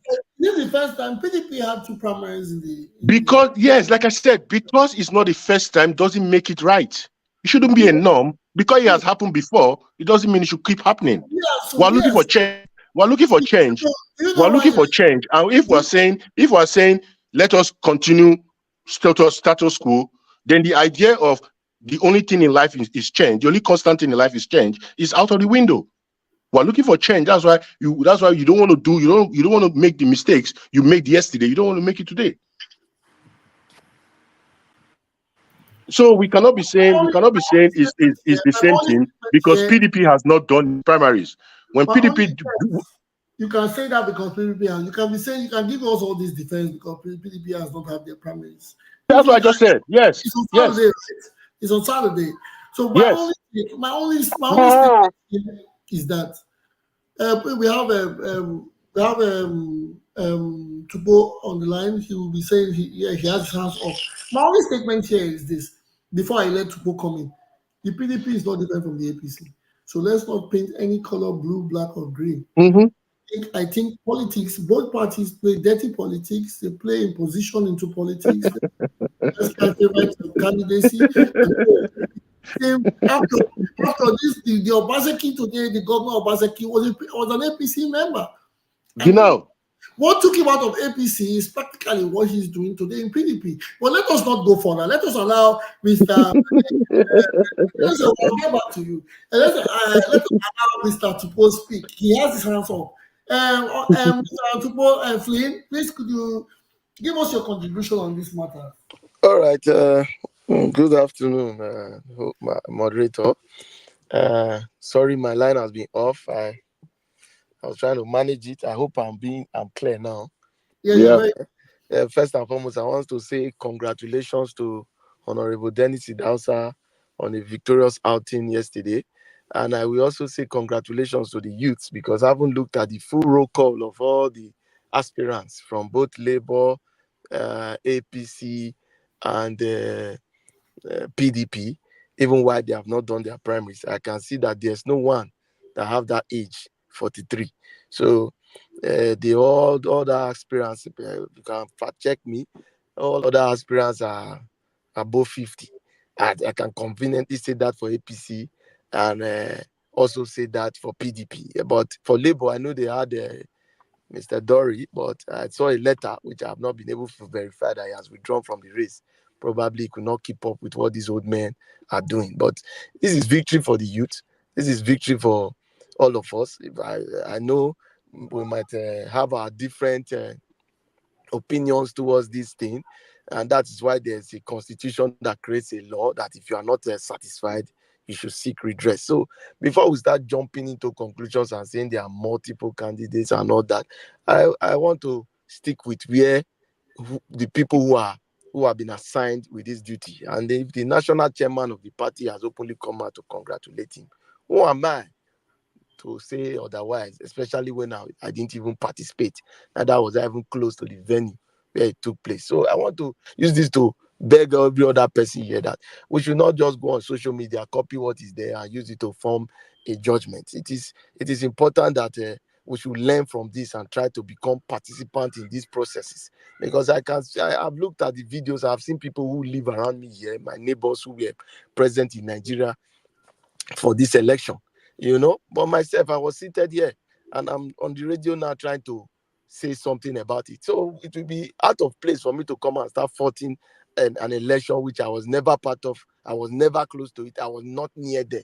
And if the major newspapers have come to say something, oh yes, definitely people are concerned, people will be aggrieved. There's nowhere in this world Donald Trump is still complaining about an election he lost. So it's not out of place for people to complain. But if the people in charge have said that this is the direction, then who am I to fault it? So I want to encourage us to start participating, not just online. Join the party so that you can have first-hand information. You can have direct access to this thing. You can be able to question it directly. You don't question what you are not part of. Are you questioning it and say, oh, the process, we don't want change. We want change. How do we change? You can't change when we are not in the process. We can only go in. That's why I say it's congratulations to the youth, because I find it hard to believe that only one person below the age of 43 is participating and people are criticizing and complaining and looking for all sorts of that. I think the youth should come together and realize that this is a victory and encourage ourselves to join. So that's it on this. I will not comment for that. If the party decides that, if some people in the party decide that they have concerns, the election was not properly done, because I know news are flying. Some people are saying the returning officer. I cannot say here the constitution of the APC, even though I'm a party member to it. I know that the committee was constituted by the National Hockey Committee, headed by Opo Zodima, who announced Honorable Dennis Idasa as the winner. And I don't think another body will be higher than that, except the state wants to say that they are the ones who we are not conduct election. It's not done. The state is not in the powers to conduct election. The state can only conduct House of Assembly and all that. So we should educate ourselves more. I will continue to educate myself and get more information so that when I come online again, I will be able to say more of it. But as it stands, to where my knowledge has carried me, I'm very sure that Hope Uzodinma was tasked with that, was given the task to announce the winner. However, if there's any conspiracy, we'll look at the court cases and hope that they can resolve before the general election. Now, bringing me to PDP, PDP is going to have their own election. I don't think I'm praying for them to have case. I want them to have a smooth, easy election because it saves us money. You can look at what came out from the recent report that Obi spent 700 million. And somebody posted online and said, it seems this is the new Ponzi for lawyers to collect so much big money from our election. So I don't think I want to pray that PDP should now be like APC or have cases. I want us to have an election where people are properly elected, and then we can start interrogating them on what they will do for the people. So I hope that PDP will do a better election. I haven't seen their Congress. I just pray they don't go that route. They do better. And Labour, who is coming to the floor, who's everybody's hoping and looking at that, oh, maybe this people will be different. I haven't seen what is going on now that they cannot really provide. But I just hope they can help to checkmate these two major parties so that we can really get development. It's not deceiving ourselves trying to be sentimental, tribalistic, or party government. We know what is true, but it's what we have been given. That's what we work with. So if we choose our paths and choose our destinies, it's just because it's what is available to us. Not that we do not want a better life, but how it is. So we should continue to pray, hope, and support, not just criticize. That's my humble submission for now. Thank you. Mr. Fleet. Well, thank you very much. You have explained it. You have analyzed it also. Yes, and that was a good digest. Again, now that we know, okay, we the house we have not upper reporters have not congratulated because you guys are giving us the confirmation now that Mr. Dennis Idahosa is the APC candidate for the Gubas. Yes, congratulations to him. He has made that a young man, 43, to attain such a great feat. That is very commendable. We hope we hope the best for him ahead of the elections. Yes, we are waiting for. We hope it doesn't. We hope things don't go sour. We hope things don't go sour ahead. And Moderator. yes, If I want to go forward, I don't think we should be hoping whether things will go sour. What is there to no, what I'm is not sure. It's not a hope for things to go sour. mm. No, I what I don't. mean is that nothing is going to go sour. This is our democratic life. This is what we No, have when I found mean ourselves. sour within the party, because there's a video of there's a video of the former governor Sumbo. There's a video of him making complaints about the process. You see why this is a program where we educate ourselves. We don't want to go the way these old men have gone. But I want to assure you one thing. There's a party mechanism for reconciliation. There's always going to Yes, be aggrieved members.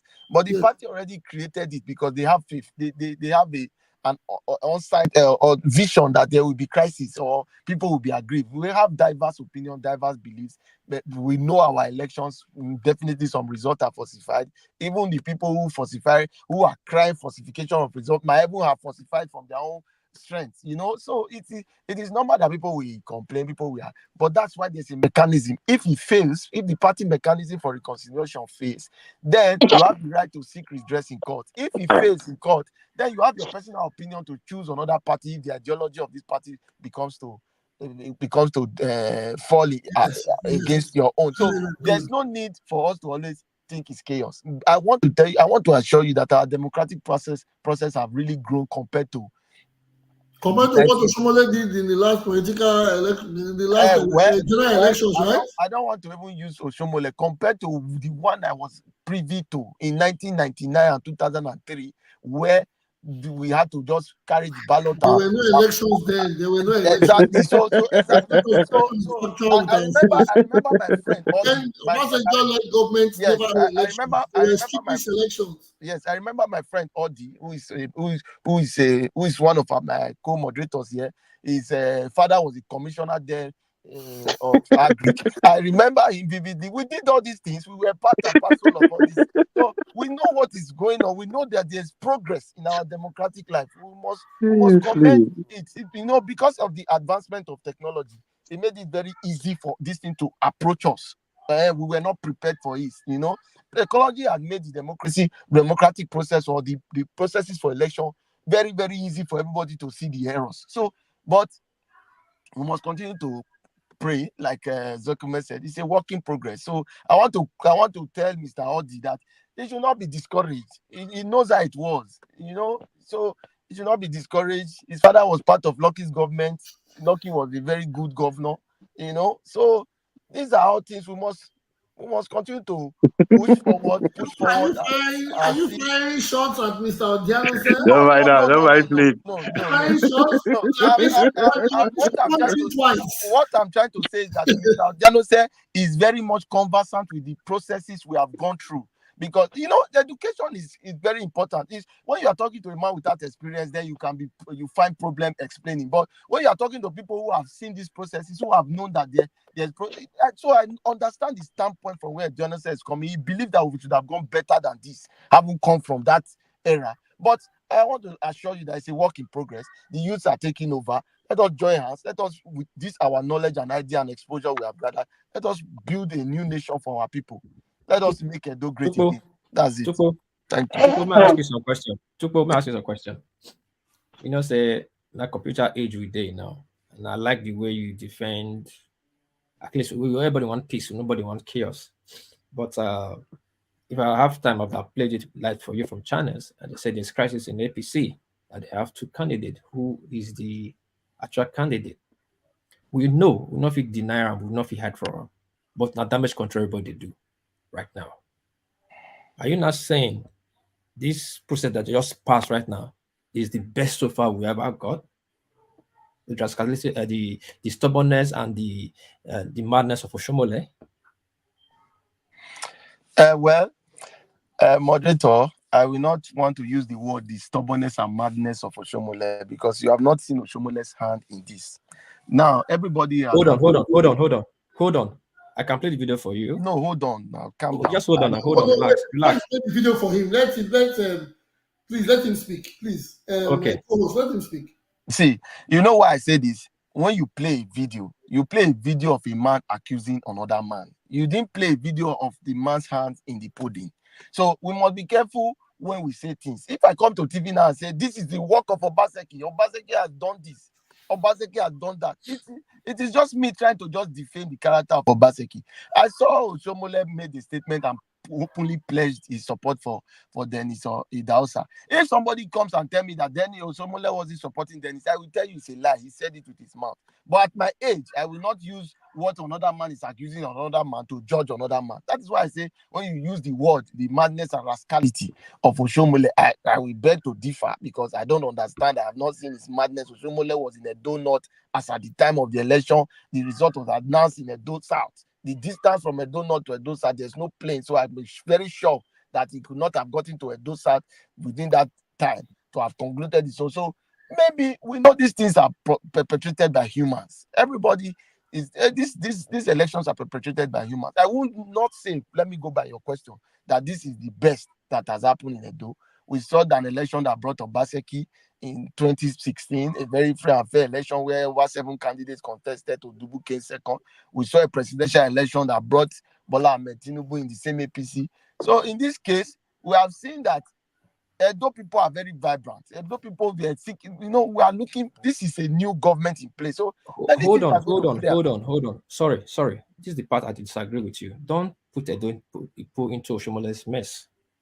I don't understand. Please, hold on now. Hold on. I don't understand whether you want to drag Oshomole here so that I know what to do.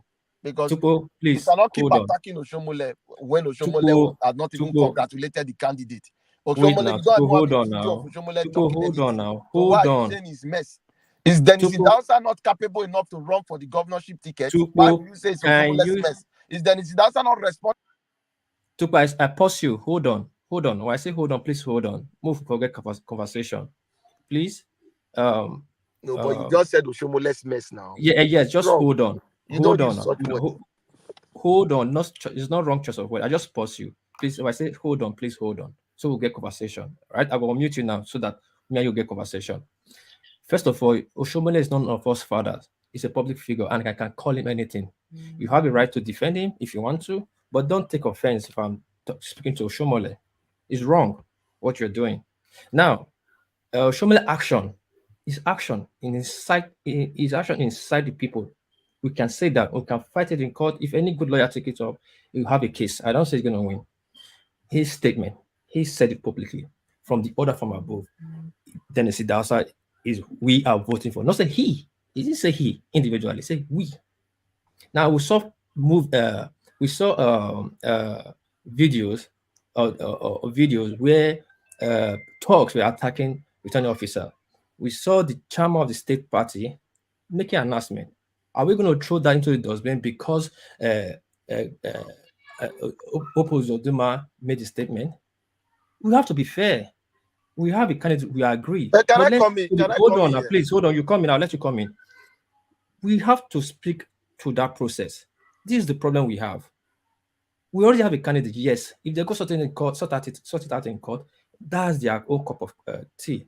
But we cannot say because he's favoring us now, we should just undermine every other thing that happened. This process is the worst to me. One of the worst to me. Since yesterday, the media has been flying with news. Are we going to ignore that and say I will use Tupo word as a moral standard to justify what happened? Come on now, be fair with me here. You can go ahead. Thank you. Yes, you see, one thing about politics is that we sometimes get emotional about it and try to play sentiments. You see, you mentioned 3 videos. Oshomole said this, Oshomole said that, Oshomole said this. I know you very well. We attended the same school together. Nobody will say you do not have a classmate or haven't gone to university. But and I also know you that probably before you left Nigeria, you participated in politics. And I also understand that you I should never participated in politics. I don't have a candidate. Okay, good. Now, the things you are saying, it is only unfortunate that you are telling me that I should come on now because the process was bad, because it's my candidate. Now let me go by what you said. Oshomole made a statement and you said Oshomole was telling the people you are going to vote. If you understand political process, you will know where Oshomole made that statement. Oshomole made that statement inside his house, talking to his own followers. Yamu has the same video talking to his own followers where he told the people that they should support Okpebholo. Everybody has that same video telling their own supporters. So you coming to this TV now, to this program now to say that Oshomole rascality for telling the people to vote a candidate is unbecoming. I don't understand it. It is right to tell the people who are his followers as a senator in his own domain who they should vote for. He has told them that he got an order from the presidency that this is person we should deliver. This is a party thing. It's not a personality. It's a party thing. The party, the presidency said they like this person. He himself, Oshomole, say, okay, he's telling his followers, let's vote this person. Is it a crime? So that's one side. Then now you talk about another video people are attacking. In the video where people were attacking, were the people wearing Dennis Idausa's cap or Oshomole's cap that shows that it was against Okpebholo. Why don't you feel it was Okpebholo people attacking? These things are what I always say. We do not jump. We should not be sentimental. It's not whether I have candidate or not. It don't matter whether I have candidate. You should prove it. Don't say because this person won means all the crimes committed during the process was by him. Edo is a very big state. Everybody has their domain. Everybody fights to get what they want in their domain. I could have been in Yamu's domain and say, okay, I want Dennis, and he will beat me up. And you say because Dennis won, it was Dennis people that were fighting. So you let us understand this is political party. It's not that the process is good. I've never said that. I didn't say the process is good. The people who participated in the process are all guilty of the process. They would have done the same thing. And it's not because it's APC that it is better. PDP has all through last week, Arise TV and channels was agog with PDP news of their Congress. That is not even primary, it's just Congress. As the Mujezwa was on TV, different people were on TV complaining about the process. So I don't want us to be doing this thing one-sided. We know the political players we have. We know their capabilities. But when the process ends, we start doing as if some were saints and some were demons. They were all the same. They participated in the process. It didn't favor them. It's normal. That is it. So it is not my duty now to say you are trying to say maybe I don't understand that these things are bad. No. Why will I not? Do I not live in a sane society? I live in a sane society. I know my society where I'm coming from. I understand how they practice their own democracy there. That is how it works. So it's an abnormal. So it's not trying to drag it. Can I say something? Can I just say something, please? Yes, go ahead, Mr. Oben. Sorry, I don't know the name of the last speaker, but that is why in Nigeria we will never move forward. Because when my brother thief, when your brother thief, they will not cash him. When my brother thief, we can't cash him. We say no, not cash him. The other person thief, you not cash him. So not cash him. So when we see processes that are wrong, even service, it seems to be the normal thing in Nigeria. And we keep saying it is normal, this is how it's done in Nigeria, we will never move forward. Was that what I said? Exactly. No, you said it is normal that it's politics. That is politics in Nigeria. No, you said it's normal that it's politics in Nigeria. That the process is politics in Nigeria. Nobody's a saint. That nobody's a saint. It did not favor one person. So you don't know who the targeting people were. That's what I said. Exactly. That's my understanding of what you said. As if I'm wrong. You said it was normal that it's politics in Nigeria. That the people that came to destroy the police, you don't know who they are. It's not Dennis people. We don't know who they are. They came to dispose the process. It's a normal thing in Nigeria. I said, or you just want to tell me that I'm saying wrong thing? Was that what I said? That was what he said. He understood by your statement. So you cannot tell him what he understood by your statement. Why I'm saying it? I just only told you that the process is not the best I have seen, but the players involved. It's not. Was I involved? Okay. Let's not go. There's a new one that has come up now. There's a picture on the screen that is from Punch. That is from Punch, the Punch social media platform or the website. That one of the candidates of the Kiri has accepted mandate and calls for support. You see, I don't get my information from hearsay. Like I told, like I was telling Mr. Odiano, said the social media is a small space. And information. This is how we get our information. I am not in Edo State. Even if I was in Edo State, I won't be privy to such party activities. Yes. But when we look at media, these are the things these are the places we go, we find, and we see. Yeah. Now, that candidate that is accepting, this problem was here to tell us, because when I said earlier, I said, I hope it doesn't go sour. It didn't mean I was trying to wish Mr. Dennis Idausa negative. But like Mr. Tukpo rightly said, it is politics. We are talking about two people accepting victory, and the third one has emerged. So it's Nigerian politics. It's not politics. It doesn't happen anywhere else except Nigeria. No, that's what they said. They try to say, yes, it is like this. It happens here and there. This is the latest of the news. Do you know this same Punch had a news yesterday that said Denko Idausa emerges Edo APC governorship candidate. It was Punch that did that yesterday on the 17th. And today on the 18th, Dekiri has declared himself and is calling for support. So I say, when I say sir, I said it before, I used the word, I said, I hope. I want Edo State to have a 43-year-old competent character as a governor, someone that I can have the youth communicate with. Because the governorship of the state has always been far from the people. When I mean far from the people, people are close to Dennis Idausa. Yes, that could be something different. Because it's obvious that he has he's more rooted. I'm not going to say that to give him an edge, but from what I see, he's more rooted. He's more connected to the certain grounded people in Edo. But that I'm not saying that gives him the edge or gives him more capacity or capabilities or character. I am not saying that. Like I always speak here, I always try to be objective in every angle. So if we can have all this coming up from the same party, I guess Mr. Tukpo, you didn't know about this until I just posted here. Have you heard this before about the Kiri declaring victory, or they say claiming victory? I have not. Nigerian politics is. Is Tukpo there? He's here. Everybody's here. Why not? Okay. He's here. Please,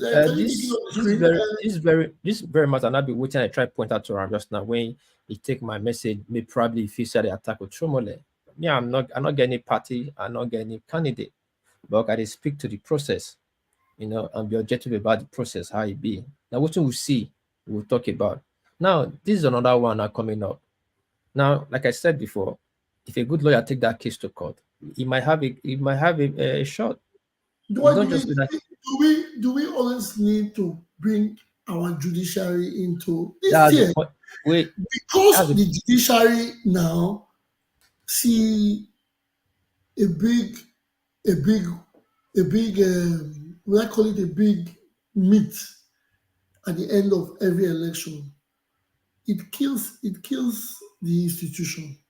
Because now I think it's better for a lawyer to go to, everybody wants to read law and wait to become a political lawyer instead of doing other kind of defending the people. They wait to defend our political elites. because people are ready to pay 500 million to a lawyer to fight against or to deter or to distract people from what is happening in the society. Do we all have to go to court? This is APC on APC. These are APC primaries. Does litigation have to come in? That means if it starts like this, in the general elections, there will be lots of litigation. Yes. We just saw it now for the past election, the general past election. There was a lot of litigation, even until the Supreme Court intervened. But let me go back. Let me say this: the problem. Sorry, hold on. There's also say if there's a dispute and agreed party goes to court, then the court will come into play. The court does not go out. The court is not even. I am not going to speak about such a large institution, but it doesn't. I think our lawyers these days. I will not talk about the court. I'm not speaking about the court. I'm talking about our lawyers. Our lawyers are ready to stand up for an incompetent candidate, or because our lawyers should know when a candidate is incompetent or incapable or lacks character. Our lawyers should know. So why defend such a person? Because you are getting paid. That is to me that if somebody is an incompetent person does not. I know I might be sounding biased, but he doesn't need anybody to stand behind him. He doesn't need it because we take ourselves back. We try to the doctor will say yes, not be me. The lawyer will come say yes, it's the court. They can bring it. It's just our job. Then at the end of the day, a knucklehead or God, I don't like to use such words in the program. Someone that is incompetent without capability comes on him, emerges as governor, he becomes for 8 years, and the people cry. The bag of price is 18,000. But a lawyer from the same society has defended this man to be governor. Are we not washing our hands with debt all over and over again? Also, Mr. Osa, okay, you want something to say? Please, from your own professional view, please can you tell us what you want to say? You say you want to respond. Please, Osa, can you respond? Okay. All right. Good evening, all. Can you hear me? Good evening, sir. We can hear you loud and clear. All right, great. So when it comes to legal cases, first is we need to understand that we all have the right to fair hearing. If I feel, let me give you an instance. We're on this show, and if as I'm speaking, you cut me off, and I feel aggrieved, I can take the matter to court. If, of course, I have the right to do so, and the court would look into the facts of the case, look into whether I even have a right to be on this platform first. Let the court decide. It depends on how I present my case. So to tell a lawyer or to tell an aggrieved person not to go to court, I don't think that is a good advice. Let whoever feels aggrieved go to court. You have a right to be heard. Present your case. Let them make the decision that would say, no, you're wrong. What we should be complaining about is the independence of this judiciary to make the right decisions on cases. Not that you bring a case that you have all your facts or you have all the evidence, and then one flimsy one judge makes a flimsy judgment that you yourself will wonder, is this even a lawyer, not to talk of being a judge? So there's that right to fair hearing. The aggrieved persons, let's go back to even the APC and the PDP, they all have internal mechanisms to address these issues. We sit as like a court, to hear this aggrieved persons. If there was no need for that, they wouldn't have even set it up. So if this panel don't do what they are meant to do, and people are not satisfied with their decision, then they can take it further. But let's not cast aspersion to lawyers or the judiciary at all. You have your right to go to court. The lawyer is sitting there in his chambers. He's not coming to beg you for a case. You're the one that will go there. You're the one that will depose to whatever affidavit or to whatever evidence. You're the one that will provide all those things for him. So let's not cast aspersion. to these lawyers. Instead, let our processes be straightforward and seamless so that lawyers don't have to come out and start talking from both sides of their mouth. We've seen senior advocates making a mess of themselves just because they are being paid. Of course, you can't turn it down. You can't. Even God gave Adam, when he knew that Adam has heard, a chance to speak. So who are we not to allow these people to talk and air their views? That's what I want to say on that part. Thank you. Yes, thank you very much. Mr. Osa, you defend your work, eh? The lawyers are in that. You get to, before I go say, you have to defend this thing and let them know. Voltron. The lawyers are happy that the processes are not right so that they can have the end say where they make benefit from it financially. That is, well, I'm not going to. You have explained to us and we understand that very well. Have you not seen where the coffee man is praying for people to die? Yes. People to die. People not die want to say coffee. I want to say coffee. I want to chop. Okay. But let me quickly call in my co-host. You see, this platform was created to make a difference. We not feel they do the same thing all over and expect different results. And we not create the platform to attack anybody, but we create a platform so that everybody will speak their mind, so that the people down there understand say it's hard time for us to do things differently. That's just the bottom line. I don't have a preferred candidate, I don't have a party, but I will speak to the subject the way I see him and be very objective about it. Simple. Yes. Can I come in a bit? Can I say something? That's it. Please hold on. You will come in. Let me respond to my co-host. Yes, my co-host. Thank you very much. Yes, we are here for the truth. We are here for openness. We are here to hear what we to have from our hearts. I don't think anybody has come here to pretend. That is why we know where some people stand. And it's a very fair one.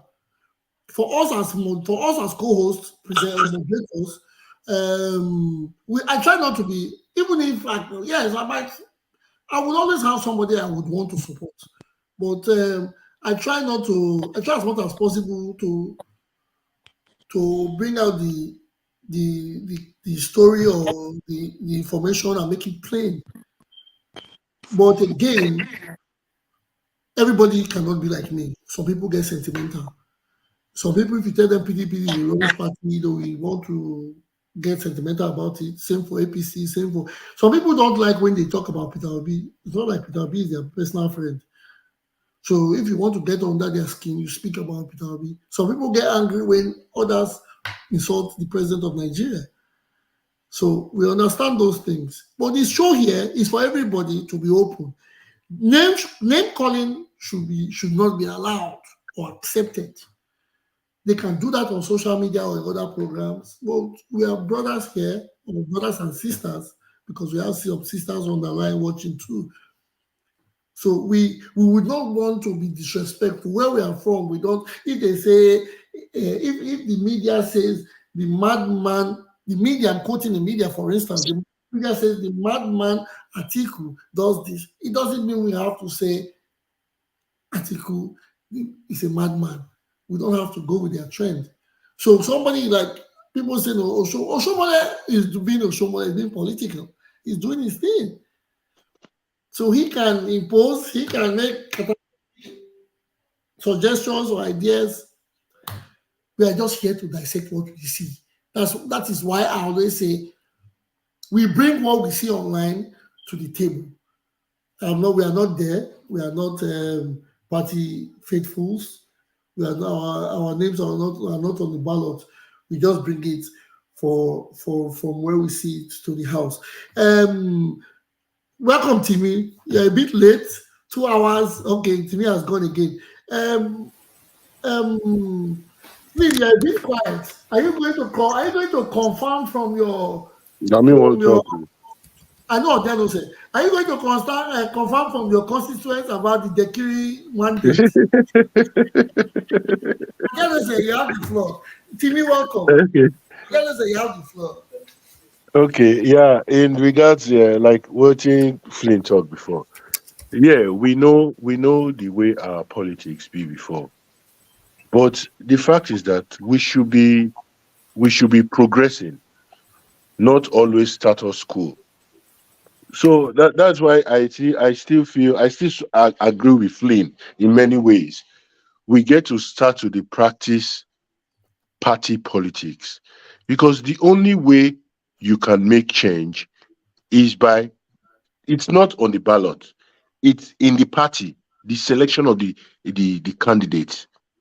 Because if this old men, so to say, let's say our masters, let me use that word, our masters, if our masters continue to dey use this negative way they don't dey use since, and look at our country, no development. That's my opinion. No development, because when you see uh, one thing here, one thing there, one thing there, it's not for me. That's not development. It is the life of the people.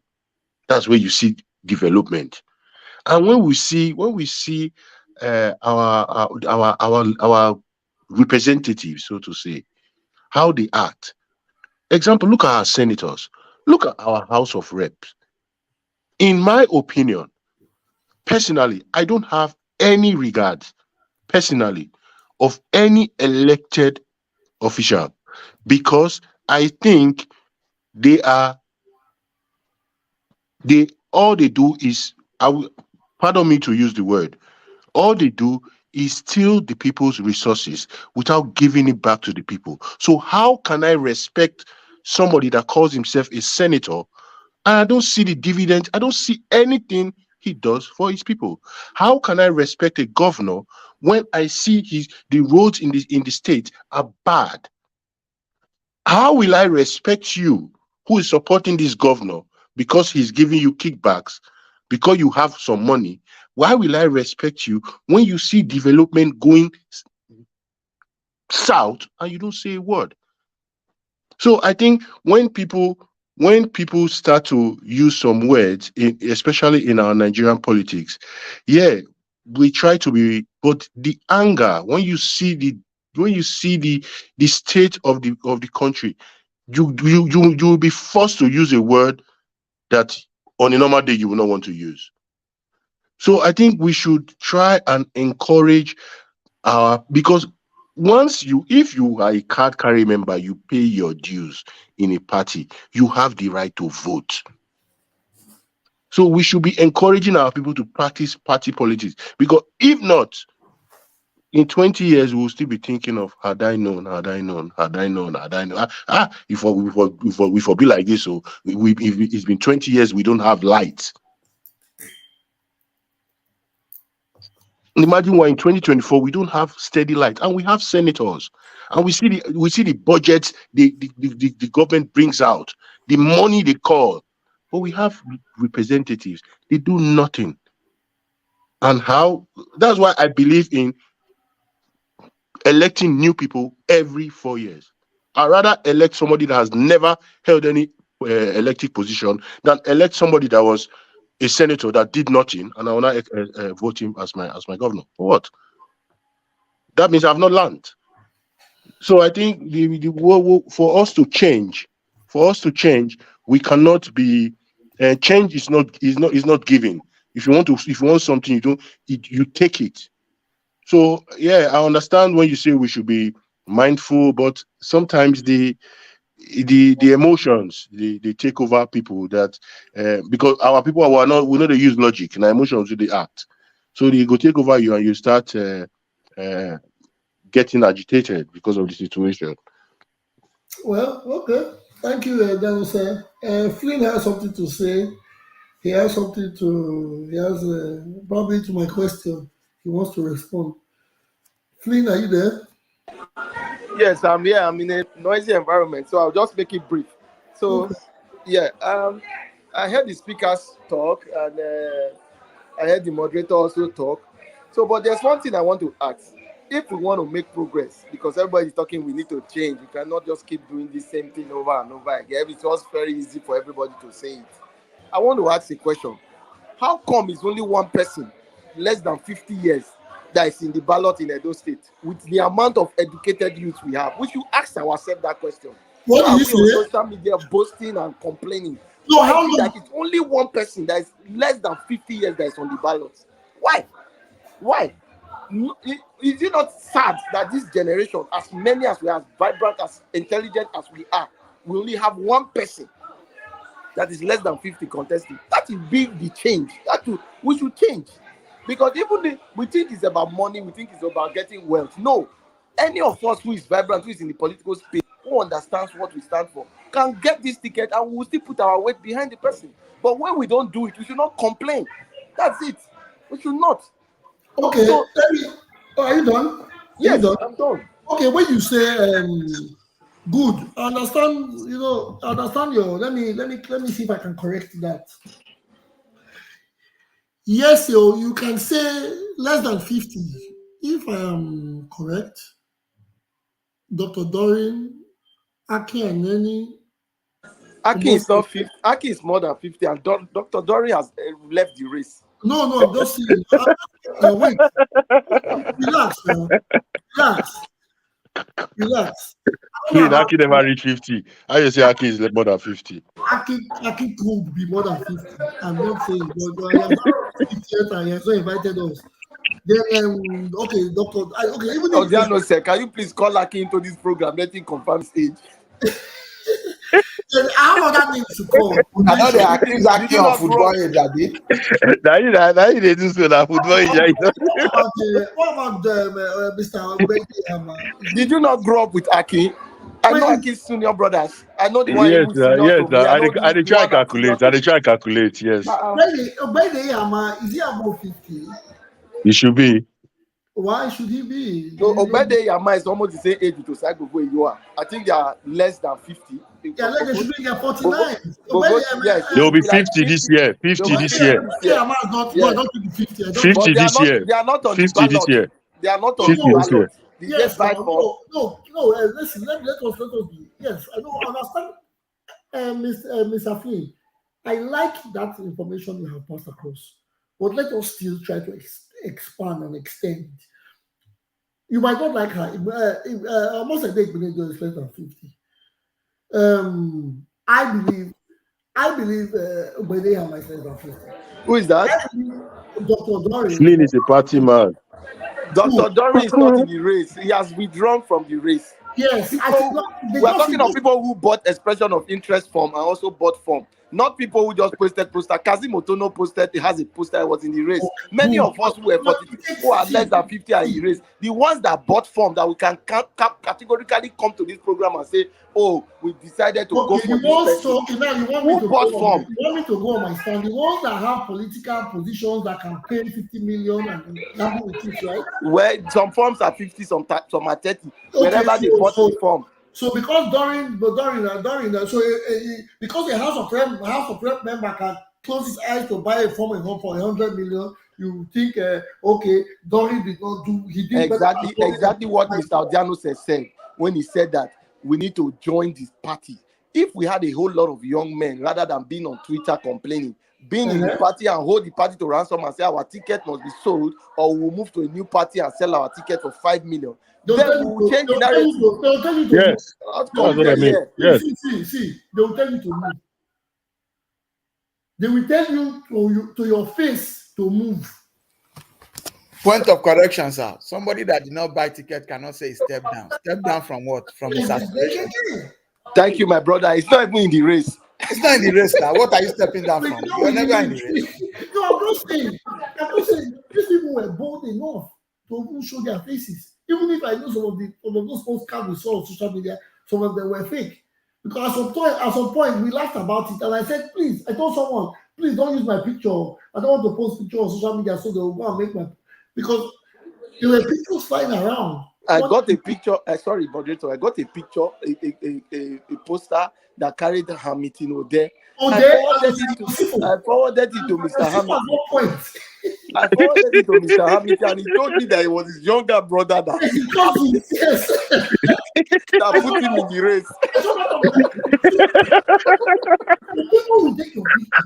they can do anything with it and post it on. But what I'm saying, I said, Yeah, your person just put you for I am race. happy. Congratulations. Oh, I'm happy Dennis is bold and he took this step, and I hope he's the one. I guess because really he's 43. We have to commend that fact. We have to commend it. He's in our age group. Yeah, but Moderator, you also have to consider that like Nigeria election is expensive. No, So I don't want to go about Mr. Moderator, can I observe a little bit? Can I observe a little bit, Mr. Moderator? The truth is this, when we talk about money, we try to make it look as if the political party, they made it too expensive or the political process is very expensive. My brother, I can categorically point to many young men who are educated, have the degree, participate one way in politics, that we prefer to go and spend their money in club for 3 consecutive months and spend that 50 million drinking alcohol. So it's the vision, the reality of the vision that matters. You cannot tell me that people don't have money. They have a whole lot of money. Sorry, I think we're missing things up. Sorry, I disagree totally. Because I have 2 billion and I'm 40 doesn't mean I can make a good governor, or doesn't mean I have to run for office. That was not the discussion. The discussion was that whether because what I'm saying, why I said, they are making it seem as if every under 50 person who is a bit successful should run for politics. No, that is not what it is. If you have the passion to serve, politics is not a business. If you have the passion to serve the people, then you can step forward. You are confusing the discussion. We did not say it was a business. I'm not confusing I am not. No. You're not telling me I'm confusing it. It's what you said I'm responding to. There are people here now. We all know. You just said it. They're in the club. No, I didn't say it was a business. Don't change the argument to business. We were talking about whether the young men who are in politics are ready to buy funds. That is leaving the rest. You're picking one part and leaving the rest. But you just said in your statement that they are there in the club doing this. No, you don't look at it that way. It is not the right way to look at this thing. Moreover, we complain about people being racist, tribalistic. Why are we being ageist? Talking about this person is under 50, so therefore, no, that is being ageist. We need to move past this. If you prefer a younger candidate, it's fine, but you don't have to shove it down people's throat or people's whatever. You know what the meaning of being ageist is? I think you need to Google it, because we can't complain about the same thing. You guys get us confused with all these arguments. So we say no, we must not mind age. Let us focus on the argument. Please give us a topic. What is no. We don't know what we are doing. Wrong. The constitution guys. It didn't say if you're 100, stop. You can contest if you're 150. If you still have the strength to do it. So let's stop. Mr. Oscar, yes. But like I said, I always like to balance the argument or discussions. For being 43 years, like we said in the last time, if we have criteria, age would be a criteria. We said it the other time. When you start saying criteria, is different. What does the law say? The law is giving us criteria. If you're not saying your preference, this is my preference. It's different from criteria. Good. Yes. I said when we talked about the last time that when we want to pick criteria on this matter, somebody said zoning should be a part of the criteria. Some people said capability. Some people said competence. Some people said precedent. Someone said age should also be a criteria. Is that right? It is not about when right. You start talking about age, talking about tribe, then we're going to have Is it wrong to have a 39-year-old competent? Is it wrong to have a 100 years old competent person? Is it wrong to have a 100 years old competent person? Yes, it is wrong. Because yes, how can it be wrong? Because Tinubu, when the same people that said Tinubu was old and his brain wasn't working that is being ageist. That's what they said they do in the general elections. Mr. Moderator, may I come in, sir? You people said Peter Obi was young and agile. Mr. Moderator, may I come in? Yes, Mr. Timmy, go ahead. Yeah, Mr. Osa, thank you. I think I get where you are coming from, but I just want to, like the moderator was trying to bring some balance to it, right? From the way you are talking, I'm very sure you are used to terms like inclusion, right? You're correct. Okay. There's another word I'm looking for, but it's closely linked to inclusion, so I'll leave it at inclusion. So I think that's what Mr. Flynn was talking about, right? That there's nothing wrong, in his opinion, and mine too, for a certain demographic, in this case, age demographic, right? In some cases, it will be gender demographic, to come together and say, we need representation. That's the word I was looking for. We need representation in this process of politicking. And so, as a block, it's done everywhere in the world. As a block, that is how affirmative action came up in American politics. As a block, we want to support people of this extraction. So in this case, it will be age. We want somebody between 35 and 50 to also be in the race. Now, that is not to the exclusion of anybody who is 67 or over 50. But you are saying as a block, we would rather have somebody who is within this age demographic because we want inclusion in the process. I don't think there's anything wrong with that.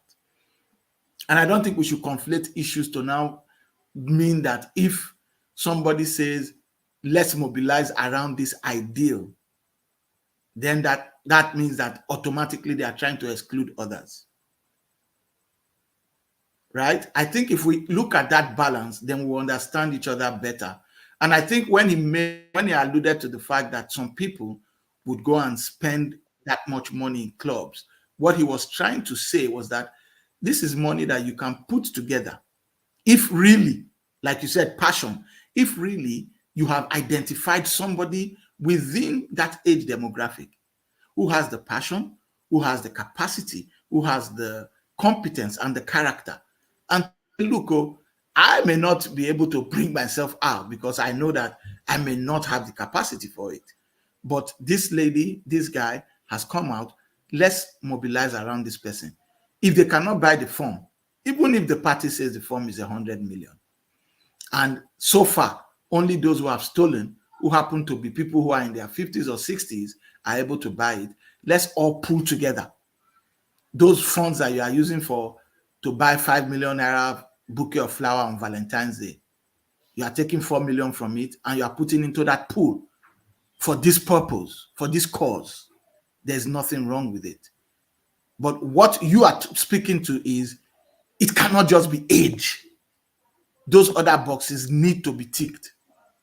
And it cannot be everybody. What we saw in the last dispensation, while we are applauding it because people showed up, right? We have to applaud that fact. We have to be pragmatic enough to identify the fact that, they were bold enough to throw their hats in the ring. They were not just complaining. But the problem with that was that 100 people of that age demographic came out. Only about 5 were actually qualified for that office. It makes a mockery of the whole thing. Because we are not joking here. We are not trying to find somebody who will run a Kiosa Market or ShopRite. We are looking for the governor of the heartbeat of the nation. And so when we are coming as that age demographic, we must come correct. If the ladies want to bring out a candidate, they must bring out a woman or a few women amongst them that even men would have to accept that, yes, this person is fit for office, not because she's a woman, but because she has the credentials. That is how you now look beyond all those other factors. So I think that's the balance we need to have. I yield. Thank you for. So thank you to me. According to one man went to vote, he said that's a good point by you. Yes. Sometimes, like I said, we all get sentimental to issues. Yes. I know if IGHODALO was under 40 a lot of people wouldn't have used the 40, under 40 as a yardstick. Probably they'll be going to the homeboy status quo. You see, everybody's trying to make things suit what they prefer. Everybody here will say, why can't we have a lawyer? Why can't we have somebody under 40 trying to make it a standard for themselves? I always say this. Your educational background, or your many years in office experiences in political space does not make you a very competent, capable character. This is the governorship election for, like Timi said, for Edo, the heartbeat of the nation. It is completely, totally different from running a personal business, and totally different from a personal attributes or achievement. It is complex and it is heavy. This time around, we cannot continue to toss the coin, trying to have anybody that says, just because they say they can do it, throwing people there for sentimental reasons, because it will keep continuing to set us back to where we don't want to go. So we all have to stand correct. The reason is for us to accept one thing. So if it works, we will know, yes, this is all what we accepted. And if it doesn't work, we will say, yes, we did it wrong. We have to dust ourselves, change the whole idea to try again. That is why I believe we created this platform. It's for one voice, for us to agree to one term. But as it is, we all cannot support one candidate or cannot. But we have to. There are criteria that we can use. Like I said before, also I can say we are being ageist. Having a young governor, 43-year-old young governor that can relate to the people is not a bad thing. But I don't think age is not going to be number one on my list.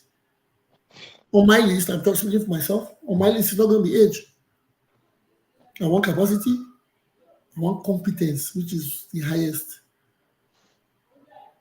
Then inclusion.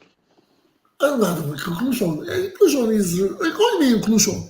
Yeah, but inclusion in this our Edo State, what particularly about Edo State, there's no that it's the same thing like Timi just said about age. When you say inclusion, yeah, it's also like Timi was saying about age, the block. They come together to say, okay, we want a person within so an age to run for this position, and they come because of inclusion. It's also the same thing in Edo State. That's why Edo Central are also calling for inclusion, because since 1999 we've been in the No, please can you mute your Mr. Edison, please can you mute? Okay, thank you very much. Welcome, Mr. Edison. So I think it's the same thing, a senatorial district saying we belong to the state, we are a part of, we should also be considered for the highest position in the land. It is the same thing when if you are for age, then I see if you are using age as a criteria for inclusion, then you shouldn't ridicule people who are using a complete senatorial district as a means of. So if we can use age, that means we can use zoning. Yes, zoning. Yeah, it's also a criteria. It's also what's the essence of zoning? Is the inclusion, because of our peculiar situation. Zoning has nothing to do with inclusion. If like Mr. Ogbe is not here on the program anymore, he said if any governor or any governor can create development across the board, across all boards, That's wishful thinking. that is no, don't wishful thinking. Let's not say wishful thinking. No, we're living on the reality, Junior. Oh, How yes. are we living? Are you now saying, yeah, talking about his own, are you now saying Oshomole did not do something for Edo, or Obaseki has not do something for not Edo North? It depends on what you mean. Based on what they should do, they didn't do anything. Utah Airport Road. Okay, yeah. But is that, like I said, we see the Yeah, see our the first person saying this. So now you're okay. So what your own agreement or submission now is that a candidate from Edo Central should come so that he can focus on the development in Edo Central. Is that what you are saying? Or focus like I said, focus more to bring it to Edo Central so that the power can be there, then he can do what? If we have a vision, and they say, if you vote this man from Agbede, what we do with Edo State in the next 4 years, you people will not believe. Do you think anybody will think of? Everybody will. But we don't have that vision. We don't see the future. Why do you have to say vote the man from Agbede? Why can't you just vote this man from Edo? I just used Agbede as an example. That is just the village now. People streamline to ethnicity. I don't want to hear anybody coming from Agbede or Junior, you cannot deny that because you are Nigerian. No. We can't say we are Nigerian. And in Nigeria, we must talk of imagine in Edo State, we have 3 different languages.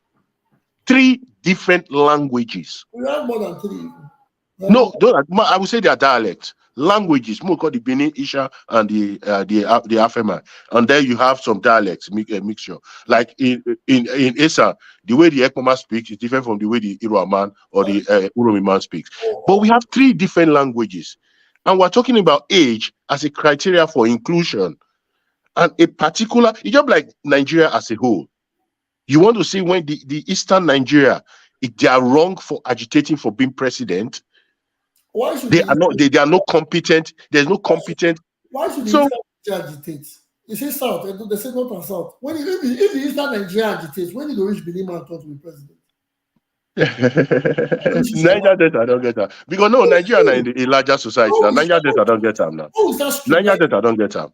No, without Niger Delta, no Niger Delta. Tomorrow, the Niger Delta will say we are the constitution of Ijo and whatever. Everybody starts. No, what I'm trying to say in the context of Nigeria, the Igbos supposed to agitate for the president. Since when we don't start democracy? Not forget 99. Even in the past. How many times Igbo man don't be? Does it matter? Okay, does it matter? See, my dear, it matters because look at the way the East has been marginalized. You will not deny that fact. Observation, Mr. Ojanese. Observation. Can I come in? Ojanese, I understand your concerns about marginalization, but I can tell you that you said something when you said, I think the moderator asked the question whether Oshomole works here or Baseki did something. Those out of I went to Ekpoma, and while I was in Ekpoma, I was drinking water from the well alongside you. We used to shift snake from the well to fetch water. When Oshomole came in, Oshomole brought a Dutch company to come and put water in Ekpoma. The company hold on now. You know all these things. We are following up as it is. We are not just talking because we want to talk. Oshomole ensured the mantra was that there must be water in Ekpoma. The money that the government spent in bringing that water, it had to even involve what is the World Bank or something to bring water to Ekpoma. So we had people who were there, ministers who were there for long tenures. Why did they not bring water to Edo Central? So I don't think it's about that. If we have competence, definitely, inclusion is good. But if you have the right person with the right mind, who doesn't see tribe over deliverables, I think we will get the job done. We cannot move the state house from Benin to Edo Central to Edo North. The governor. Nobody is saying that. No, I'm only trying to say something. The government must reside in Benin. where he resides, he cannot abandon it. So he must also work in that same place. But the major thing is that once we understand the resources of the land, I said it the last discussion we had. Once you understand where the resources of your land is located, you'll be able to diversify development. I told you, Bermuda made sure that there was development in every area. Where there was stones, we had Okpila cement factory. Where there was arable lands, we had the Bende feed and flour mill. Where there was river, we had the Ugeli ponds. So development is not, it's not say you bring your person. It is the fact that the person has a mindset to harness the arable lands and the resources of the people, and be able to share resources along the across board. That is what is important. So if we go by all these old men who have deceived us to think that you must bring somebody from your kinsmen to assure development, well, we are just going to be doing the same thing that you are complaining that we keep doing the same thing, expecting a different result. We must change it, and to change it is to think differently. That's it. Not all this kind of argument of saying whether we get our kinsmen there or not. The land, where there's rubber is at Olugo. Where there's palm oil is at Onwa. So you cannot tell me that because you are an Onwa man, you must go and carry rubber and come and put it in Onwa. No, you must harness the resources from wherever it is and help the people in that locality to develop. That's what we should be talking about. And that's why we should get more young men into this system, because these old men have already carried the mindset, and they will not allow them transfer that mindset to our own generation. Thank you.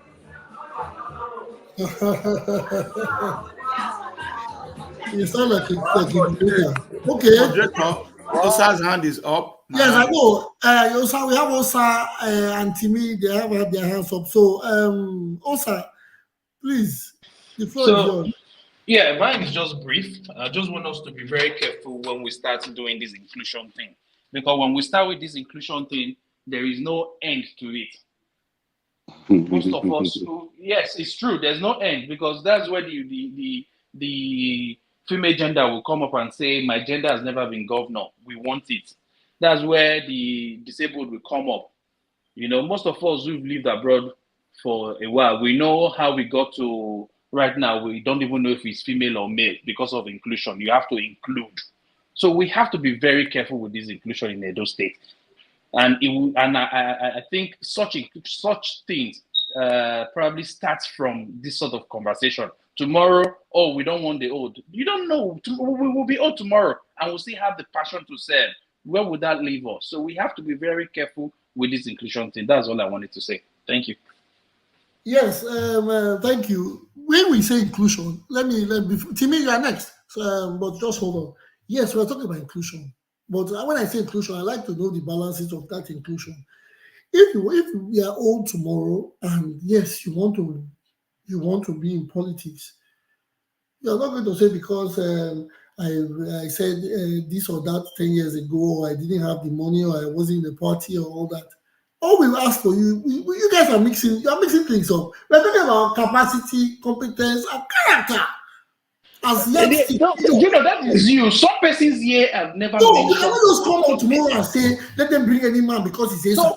Everybody no, but that is Junior, that is you talking. But some persons here, all we've heard from them is that they must carry it to this. So if they go and bring a man that is not competent with character, capacity, but because it's from his own, they're going to accept it. We need to straighten that narrative so that we don't lose. Yeah, but that's wrong. How can you say? How can you say no competent person can come out from a senatorial district? Even if you want to use age as a criteria, you want to tell me there are no under 50s in the senatorial district that can be governor. Nobody is saying so, but we shouldn't be saying because we are saying a senatorial district to produce the next governor, it should be anybody. No, we're not saying that. We have competent people. Well, let's have Timmy. Yeah. Timmy, please, could you contribute to? I wish I had the oratorical prowess of Julius Caesar or Mark Antony. Maybe I would have been able to bring a proper balance to this conversation, but I would attempt. And I will speak directly to a few people. Odianose, you are my brother, right? And I understand the perspective. But one of the things I've always shared with you and a few others in different fora is this. There's a way you position your submission, I don't want to call it argument, that it begins to sound like what you are saying is that for this particular election, any ASUEN person on the ballot already is a more viable candidate than any other candidate or aspirant from any other part of the state. I think we need to address that and say it can't be so. I already stated in my earlier submission that I understand the angle of inclusion and that some people feel marginalized. One of the things we shouldn't do, which I think led to even the Civil War, is that when there are such cries of marginalization, one thing we should not do is disregard such cries. The second one is fail to empathize. We don't have to agree even that there is marginalization for us to be able to empathize that people feel marginalized. And then you now go back to the issues. Why do these people feel marginalized? Go to a village called Ogwa, just near Uniben, after Isioho. Look at that place very well. I picked it at random because I was there a few years ago. And by any yardstick you want to use, that's not a very developed place, but it is within Edo South, right? This place I mentioned is very close to Denko's village, because at one point, a former House of Assembly member who I went to visit in that village told me that the poles that brought electricity to that place were fixed shortly before I visited, because Denko and Omosede Igbinedion were having a political tussle, and one of the parties decided to use that as a trump card. But this is within Edo South, and at the time, it was Oshomole that was there. Godwin was on his heels as the next governor. I went to Ekboma. I went to Irua through Ekboma 2 years ago. That place is very bad. The road is really, really very bad, even in front of the university. Very bad. Godwin Obaseki was governor and is still governor today. But there are parts of Oredo, if you go to Ekenwan Road, down towards that, is it Christ Chosen Church? The roads are just as bad as that. Maybe the expanse is not as long or as wide as what you face in Edo Central, but it's just as bad with a Benin man as governor. What Osa said that I would take is that we should concentrate on what leadership, what governance should be, what the leaders should be able to do as the priority, and not ethnicity, not gender, not age. I totally agree with that. Now, once we have that settled, please follow my train of thought. Once we have all of that settled, such that anybody who is governor already knows the minimum expectation of the people, then when you are talking of inclusion, it may even now be about cabinet. What is the composition of the cabinet of whoever is there? So let's say an Ishan man or an Ishan woman, or a Benin man or a Benin woman, or an Efema man or an Efema woman is already governor. You now start looking at things like, what is the composition of their cabinet? What about the agencies, the ministries, the directorates, and even the PPPs? How are we distributing the resources of the state across board? How are we harnessing the natural resources within these different localities across board? Are things skewed in one direction? And at that point, it will not be because one person is Bini or Ishan. It will be the dividends of democracy across board that we are looking at.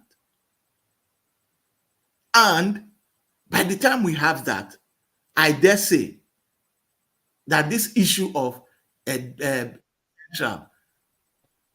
north, south will be reduced, because in the first place, everybody who is coming out would then know that they need to be people that can stand up to scrutiny, regardless of where you are from. Regardless of where you are from. So I think we have to, zero in on those basics first before talking of ASUEN, Bini, Afema, or 40-something-year-old man, 60-something-year-old man. If we don't get those basics right, then we would always have flawed arguments when we are looking at it logically, when we start talking about these things. So please, let's not get sentimental or even emotional about these things. When we say this person is not competent, if I say, for instance, that this is, for instance, so what's my brother's name? Flynn. This is an instance I'm giving because I'm from Edo South. So I want to give a very comfortable instance. If I say, for instance, that I don't feel that Denko has the bona fides to be governor, it will not be because he's a Bini man. I'm a Bini man. If I say that I don't think that ASUEN has the bona fides, it will not be because he's an Isha man.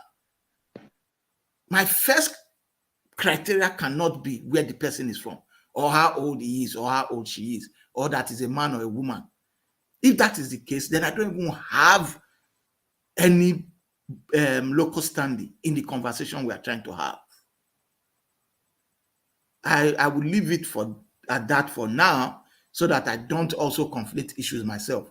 But please, let's just have that background and just say it can't be about any of those things. It has to be what will work for the entirety of Edo State. And we cannot accept what we have called the reality as what should be, and think that the only way development will come to Edo South is if it's a Bini man or a Bini woman there. Or the only way we can get it in Edo Central is if it's an Edo Central person there. If we have now come to that point where we are accepting that, and we now want to do our selection based on that, then I dare say we are resigning ourselves to utter mediocrity. Temi, sorry, can I ask you a question? Please go for it. I might use pidgin, area of specialties. Now, if you ask me with pidgin, I go answer with pidgin. That's so it be. Anyone is okay, as far as they understand us for Nigeria. We'll make everybody understand that. Now, you see, say, I understand what you talk sense, which makes sense. I agree. But why is it that when the parties, then they do their selection from the local level, from councillor, chairman, rep, and senators, they do rotation? So why is it not a big deal when it comes to governorship now? Suddenly there's no rotation. To give you, for example, you see the positions when some senators there now from their states, they actually rotate it among the local government in that state, in that area. If you see this House of Rep, like from Central and North, we get one House of Rep. They rotate them between Central, maybe do Central East, Central West, North, South, like that. Then the North, South, Northeast, they rotate it. So when it comes to governorship, how come suddenly that rotation now become questionable? Please, can you answer me? Thank you. So I don't have the data that supports what you are talking about now. But since you talk, so that they do them, I will take your word for them. Say, when they want to choose chairman, let's use ASUEN West, for instance. What you they talk now, be say, for ASUEN West chairmanship, they will look and say, now this word, now this the last one from come. So now this other word we will do this time. Is that what you are saying? Is that the case? Now what do you talk? Yeah, something like that. Like for example, now let me use a quick example. You see, for our senator, for the senator or the central district right now for Edo State now, we get Oriomo, Ipobaha, and Oredo. Now, if the former guy we did that come from Oriomo, if not the next 8 years they want shift them, they will shift them to the person who come from Ipobaha for balancing. They have been doing that. Goes to the rep too.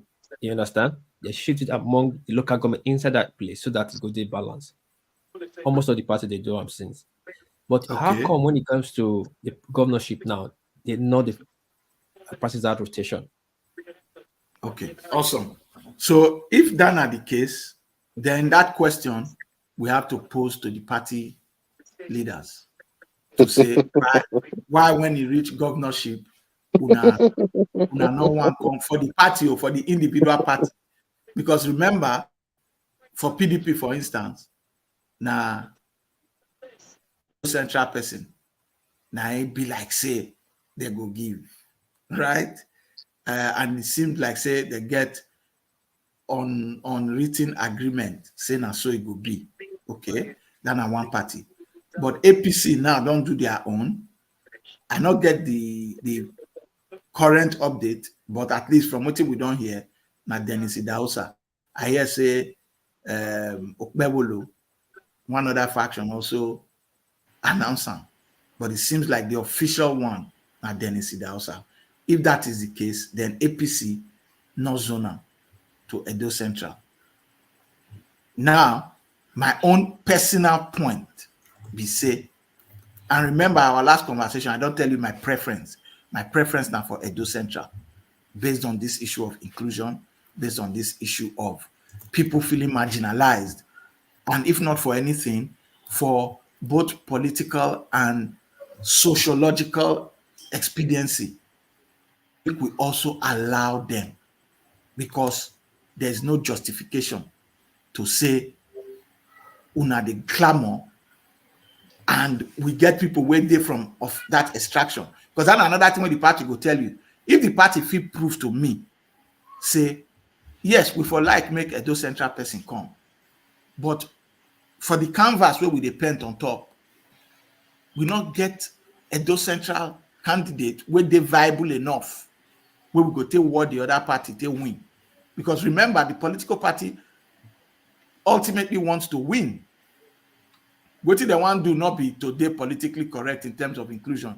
They want to win the election, right? So if them feel prove to me, say the reason then they bring out this other person, now say by their own calculation, now this other person and the more viable candidate, then I'll have to defer to them, because now then they run their party. When I want to cast my vote, I will cast my vote for the person where I feel say be the better candidate or the best. If now more than 2 parties bring viable candidates, I will vote for the person where I feel say be the best. And my preference will be, in this case, my preference will be say, make that person be Edo Central. So I'll give you a practical example. If everybody where they there, I feel say they tick all my boxes, right? But one are Edo Central person, the other person are Edo South or Edo North. Personally, I will vote for the Edo Central person.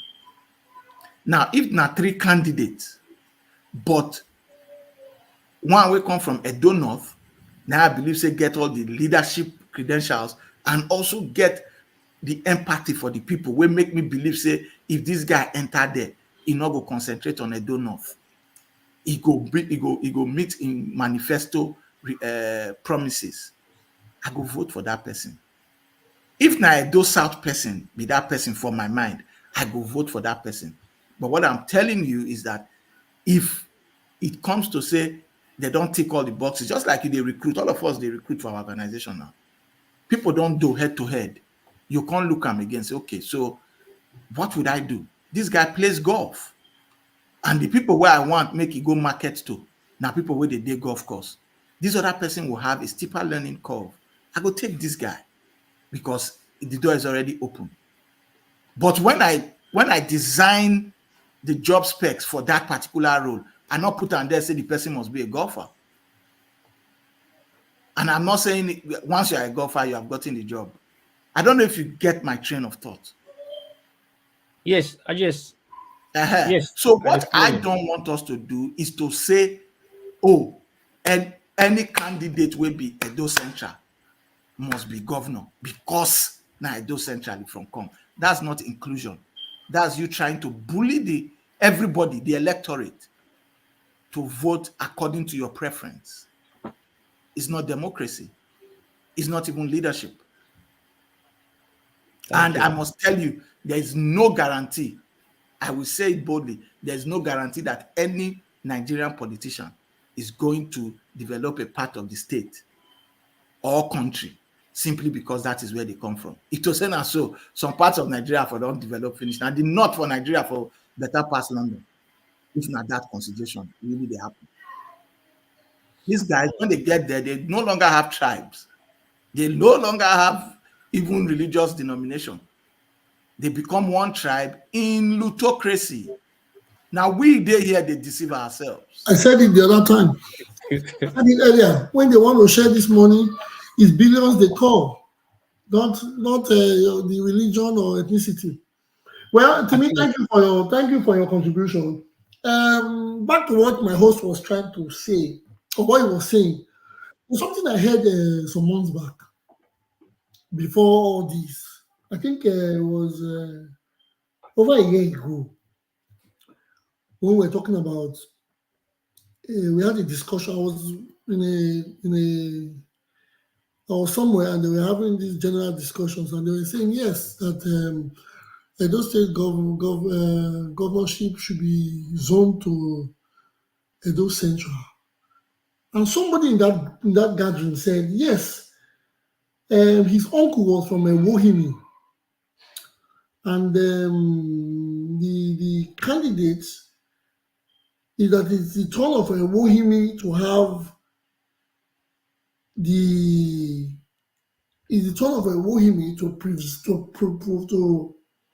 to present a governorship candidate. Have you guys heard of that before? That a certain local government area It's called Agbasilo. No, let me correct you. Yeah, let me correct you. The fact is that even when they dezoning to Edo Central, yes, Edo Central is saying, because Edo Central is made up of the old two local government before they split it to four, Okpeo and Agbazilo.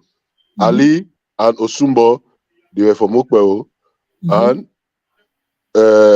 ASUEN yet now is from Mubiaja, which is Agbazilo. So that's why I'm saying Okpeo they've been there, so now it's the turn of Agbazilo. We've had the situation also. I give another illustration. Also, the House of Rep. Ojanse Okoje is presently the House of Rep. He's from Uromi.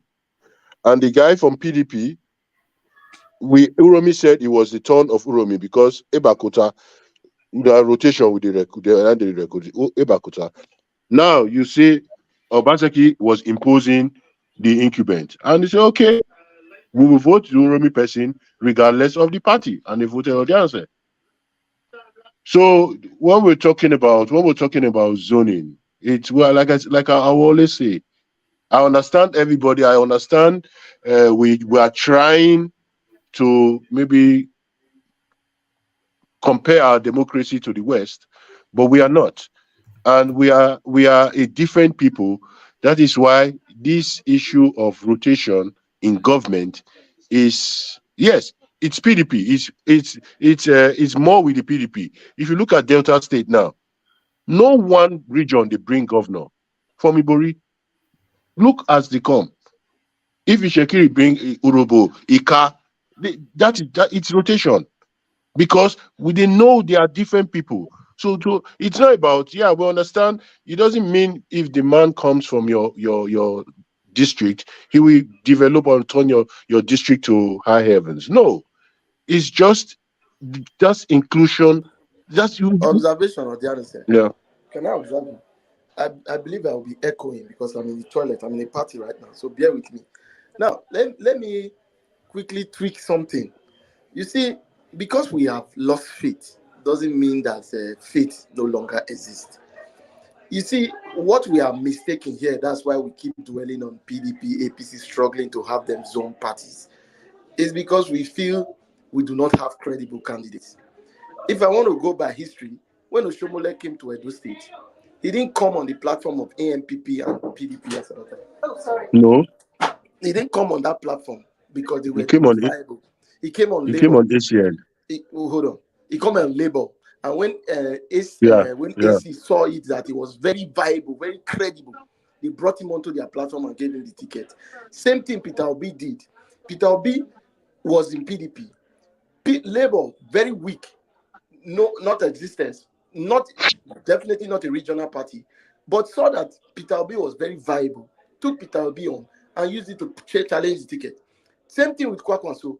Kwakwanso left PDP, came to APC, left APC, went back to PDP and took a minority party, NMPP, to win back his state. So when we keep talking about all these things, if the ASAM people are ready and they have a credible candidate and they know that this candidate they are putting in front, every other person should just go and sleep. They should pick any political party, build it, and let the people use their sentiments. Just vote for them. So this is democracy. Let us not start stressing that it didn't work in PDP.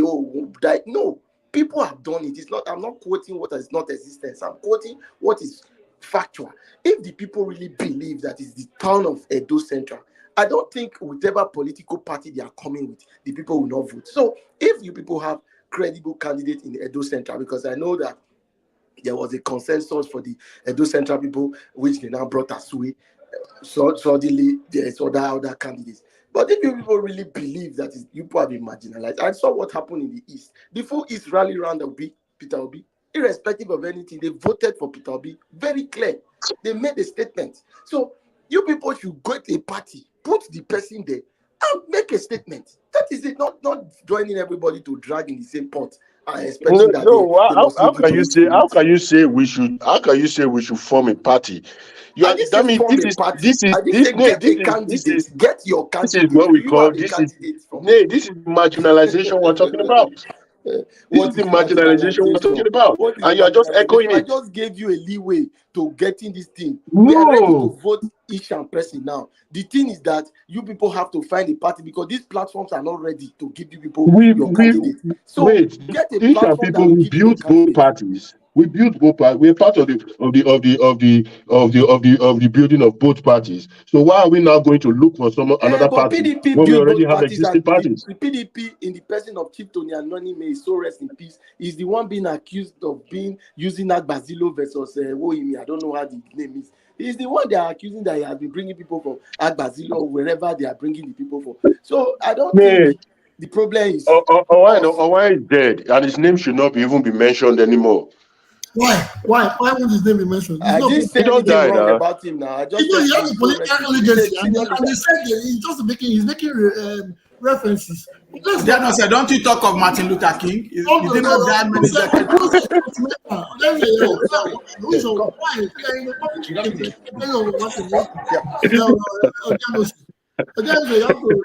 we are watching you. We were watching One house.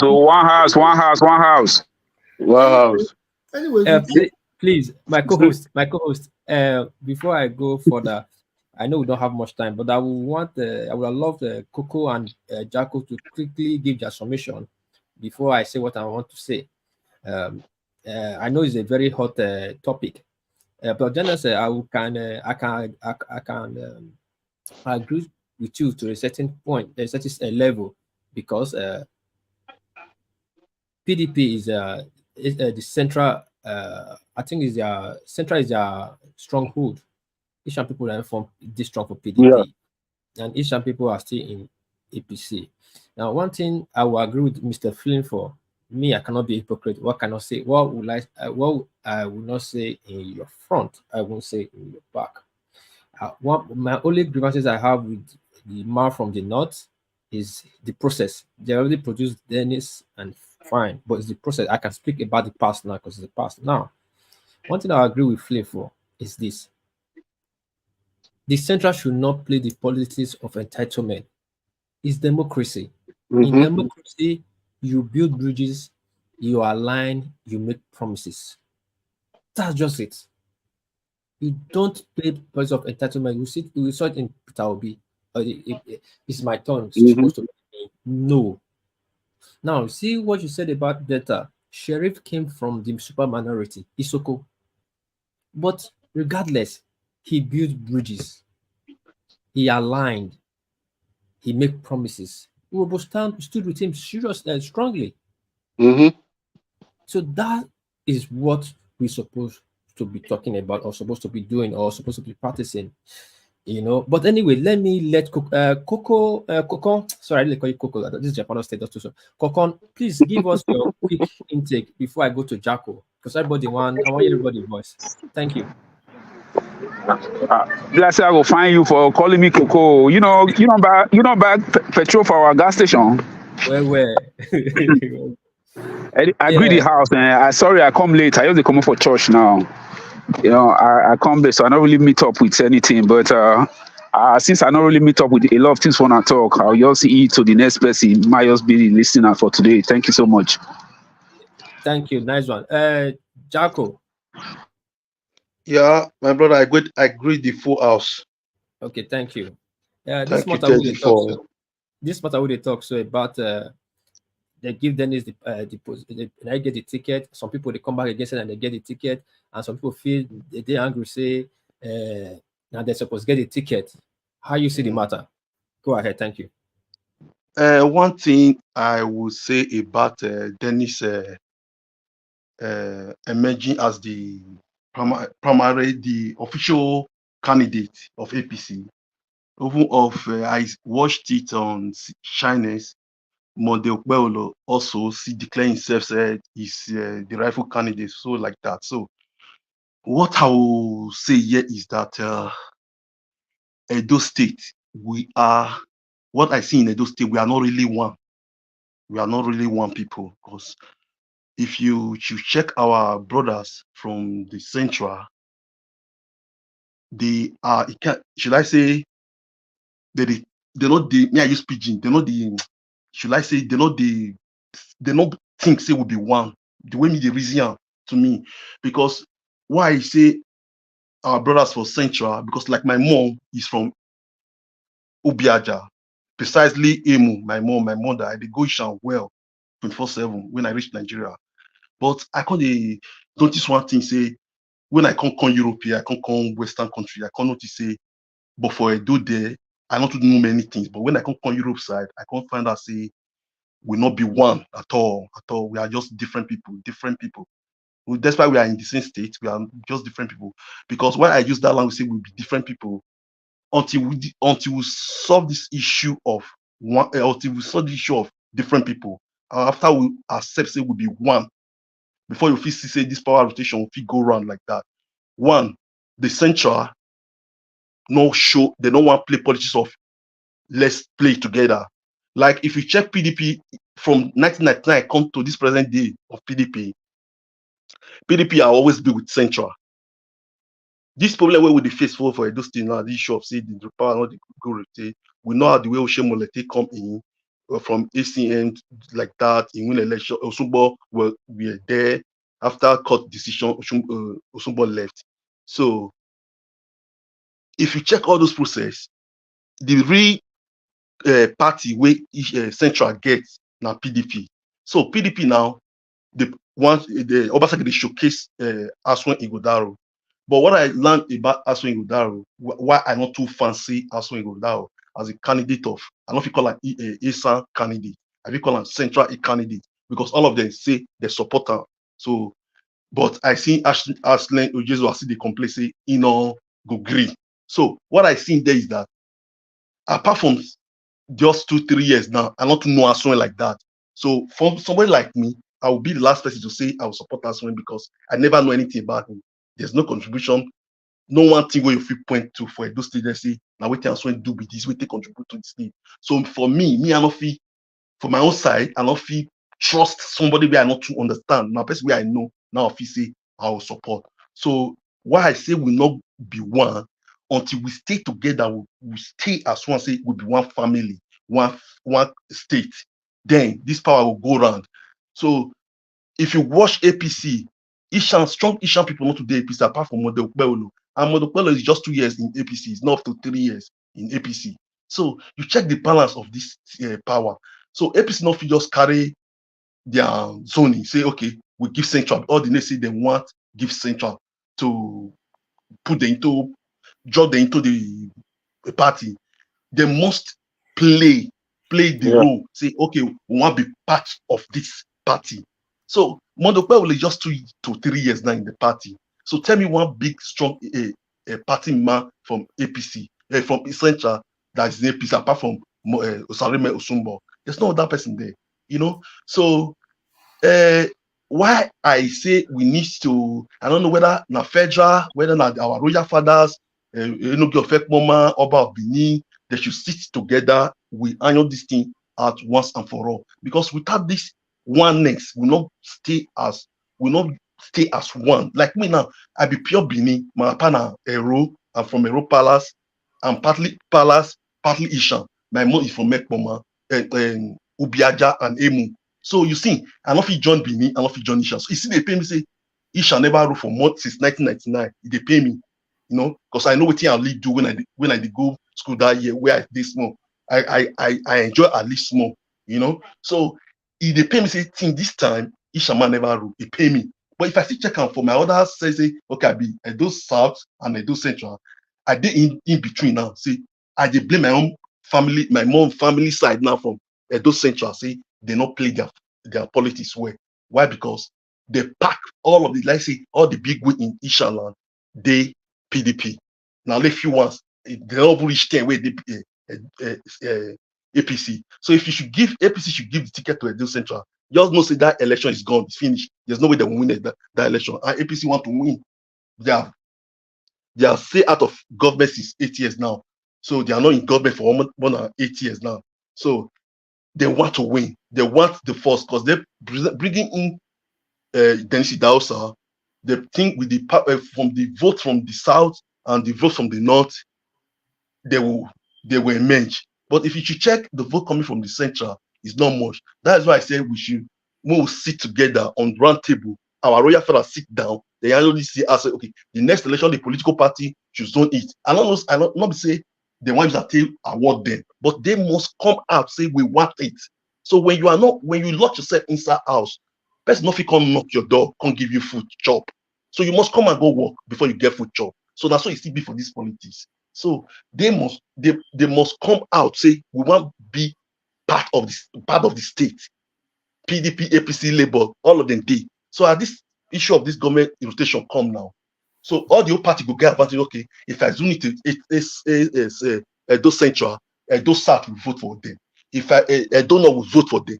But when all of the pack go one party, it can be like one party system they did the state. So the one party where the power now go one may retain the power. So that is why I say the power now go around. So the power now they with PDP now. PDP now they present again ASUEN IGHODALO. For me, the way I read the election, if that election is free and fair, there's no way ASUEN IGHODALO will win the election. Because I know my friends from Edo South who say over their dead body, they will never vote from ASUEN IGHODALO over their dead body. I just came back from Nigeria. They say over their dead body, or let's say the one just gonna kill everybody. Like I'm from Igona, I beat us in Ego. They say over their dead body, we never vote for ASUEN IGHODALO because they don't know him. So that's the problem we have in Edo State. So me the fear, I just pray to God, make the problem of Edo State, make it solve. Because without we don't dey as one state, one people, there's no way the power will rotate. We will come next year now, Edo Central or Edo North man will still come out again say they want to run. That is just the problem. So yeah, I just leave the next topic for the house. We want to see George talk about my brother. You. Thank you very much. Thank you very much, Mr. Jacko. You make aware. The problem, I think, our political problem in Nigeria is getting more complex by the day. Too many intelligent people, too many bright ideas, too many selfish people. I think is the because when the doctor they'll say hey, they go here, they go now we don't they call it Basilo inside inside Central. And do you know the funniest part? Many of these followers don't even know this because I brought the statement. Trudy, you actually throw light on them. I didn't know, but see, Odiano say and Flynn really talk about it. A lot of people following this political or these politicians don't know that even when they say zoning, in those zoning, they still have areas where they carry it to. Yeah. So now inside Central, where everybody talk say no, some people come out neutral. They'll say no, it would make it go Central. It is inside Central now. They see a dog say Basilo there on one side. Imagine. Then they say, what can you say about that? Guess what? After a while, they will break it down. If you give out Basilo 10, give the other side. And just say, what's the name of the other side, please? Now they know today. We get 4 now. You give everybody 10. Oh, 5. Go. You did go back. Okay, you give them okay. Inside that Basilo, now let Church Street they get them. Open extension. We now break it down. Then later we start going from Okwebelo house. Then get them the last time. You know the carry the next one you will go Okosu house. My brother, I've said this thing before concerning Nigeria. Say if una still say East now that time now you go no say Umbise man and man, I'll be brothers again. Nothing at the senior. It happened now. It happened in 1999 now. It happened in 1999. We had almost 3 senators, our Senate president. After 2 years, the next one come out. Okadigbo come. After 2 years, the next one comes. See, they share among themselves now. They share among them. 1999. I think it was 2003 presidential election. When did they get? They had the primaries or so. One Igbo guy came out. I can't remember the name. I am take over. This one come. They were even fighting themselves. Yeah, now Obasanjo 8 years. He had about 3 or 4. About 5 House of Speakers. Who they call it? The third Senate man president. On the government. Yes, Senate president. Yeah. But yeah, he was rotating it. The first guy was. They were rotating it. Yeah, they were rotating it. Yeah, rotating it. First guy was Buhari. We have to go beyond in Nigerian politics, in the involvement of life. Not let's just not make it Nigerian politics because really in everything we do there is politics in it, religion.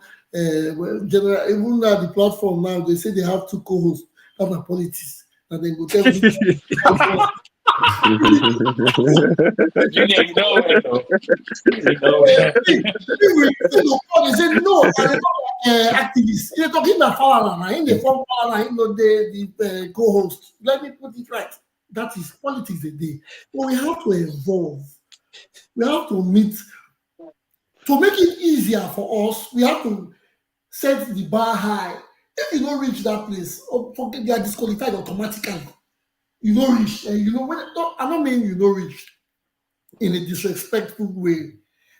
It is just like the criteria. If you're not if you don't get 5 credits, you know if you enter university those days. They'll say 5 credits. People come they bring history, CROK, government, commerce, and food and nutrition. They say no, 5 credits, including maths and English. Bros, these criteria are so not South and East though. I know. Not they use 2 credit enter. Not they use cow. They'll bring 2 cow and 1 friend. And the friend not when they use a waiting result, they become doctor. Waiting result, you go talk to doctor. Yes, I think not your bring soldier. 1 relative will be soldier. It will give you automatic admission to ABU. When we know if you use 2, you'll get 200. They don't let you go ABU for South. Yeah, yet if you see our system, even in our military, they use quota system because we not be. If you go to military now, it is. I will tell you, 80% of our military na Hausa, not Arans. Not Arans. That's not supposed to be so if the country is one. Because anybody can just apply. If you want to be in the military, you can just apply and be in the army. But here they get system. True. They get quota system. If 10 people, they don't collect 10 people from Edo State, no matter anybody will apply again, they're not going to even consider anybody again. But Jano said, they say a person picking good for soldier. We from South, we don't like good, we don't like the soldier. No, what are they try talking? Not the whole tribe. They play a major part for our politics. Look, Buhari 8 years. Look, Buhari 8 years regime. Look, Buhari 8 years regime. Look at the service. Yeah, look at the service chiefs. Now, Tinubu is in now. Look at Tinubu's government. If you employ somebody, a Yoruba man now as head of NNPC, 3 months, the official language will be Yoruba. Let me explain something to you. When George Bush became president, of the father became president of the United States, they are from Texas. All the people from Texas, all their friends, contractors, they're in charge of federal arrangements. Contracts. It is that's the truth. Now politics for that aspect. They put you they support you and you will support them back. But for me, I don't like it when we talk about Nigerian politics and we just start comparing we got the template. These people, they are more civilized, they are more advanced than us. So, my brother,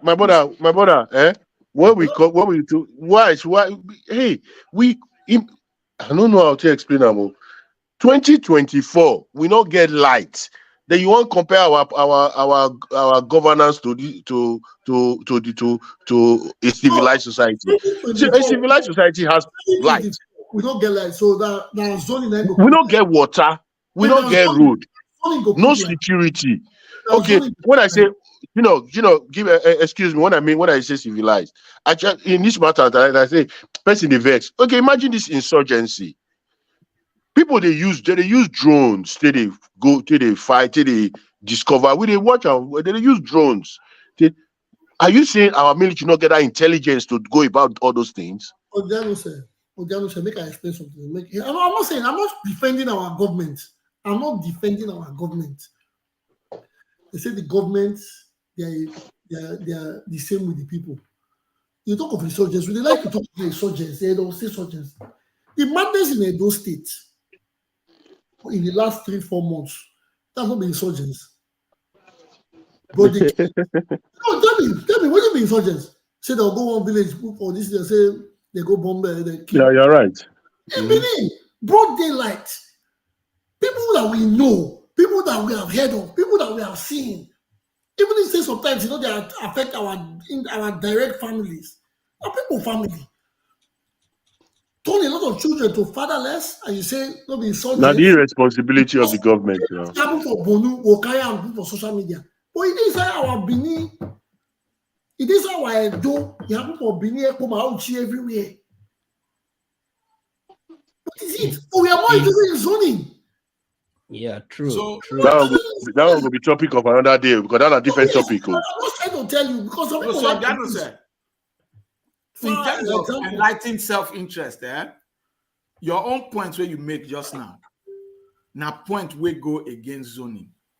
And I'll explain to you why.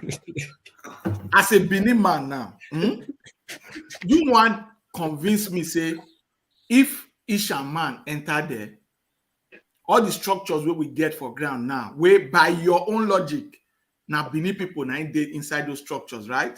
Because now Benin they there. The ASUEN man will come dismantle them, put ASUEN people there, right? And yet, ASUEN the voting populace for Edo, ASUEN statistically makes up like 30, maybe less, %. So, what is the motivation for a right-thinking Edo man? Biological to now aid Edo Central to go and dismantle the system that is in quote favoring the Edo South people. So that means you don't plan to campaign to win the hearts and minds of that voting populace to vote for your preferred candidate who is of Edo Central extraction. You go need some form of magic or force mechanism to make them vote, which is what people have been saying on this platform since. It cannot be about give us person we go come focus on our side. If not so, you can't campaign effectively because No, you are getting. no, but Yeah. I need you to see it from where I'm seeing it from, using logic. You are. So You you are. dey You now are. tell Edo man, you dey tell Benin man now say, come put a some man we go remove all your Benin people from civil service. Put a some man. He has to be mad now to do that. I don't say before you respond to that question, take Coco question so that we can round up. Mr. Concord, here's your question. Coco, no verse. Yeah, I go to the house, everybody. The question I want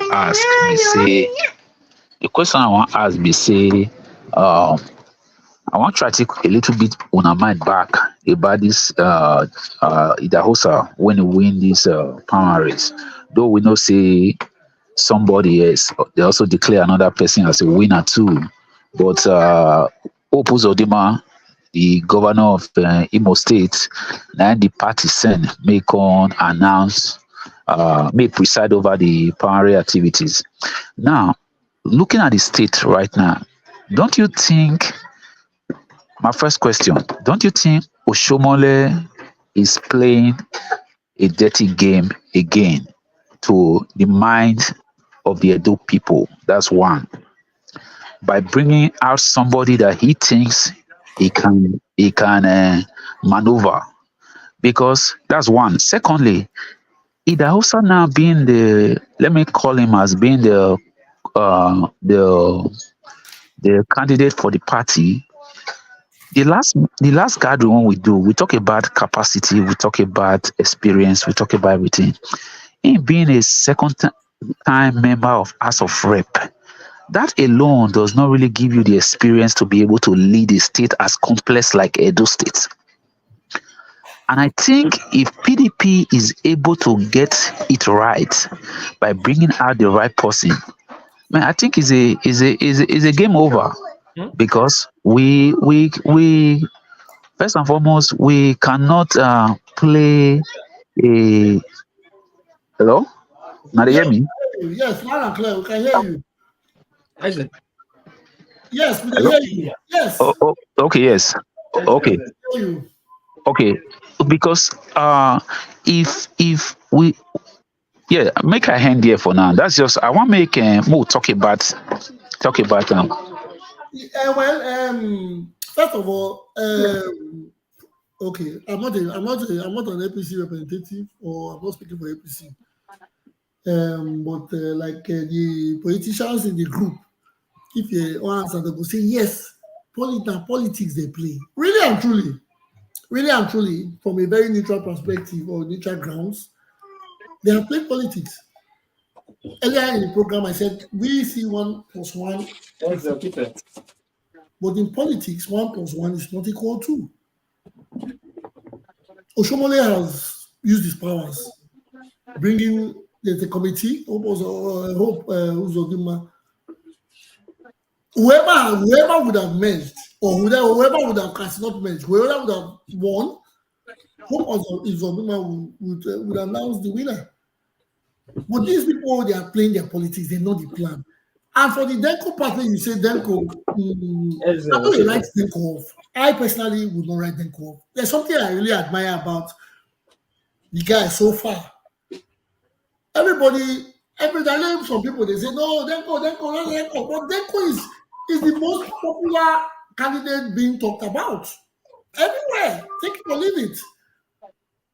Everywhere is Denko no good, Denko good, Denko this, Denko that, Denko that, this, Denko no get capacity, Denko. But Denko has played the role of a commissioner, he's a House of Rep member, and take it or leave it. She's now the candidate of the big, almighty APC. I'll use a almighty APC, because APC, then don't shock.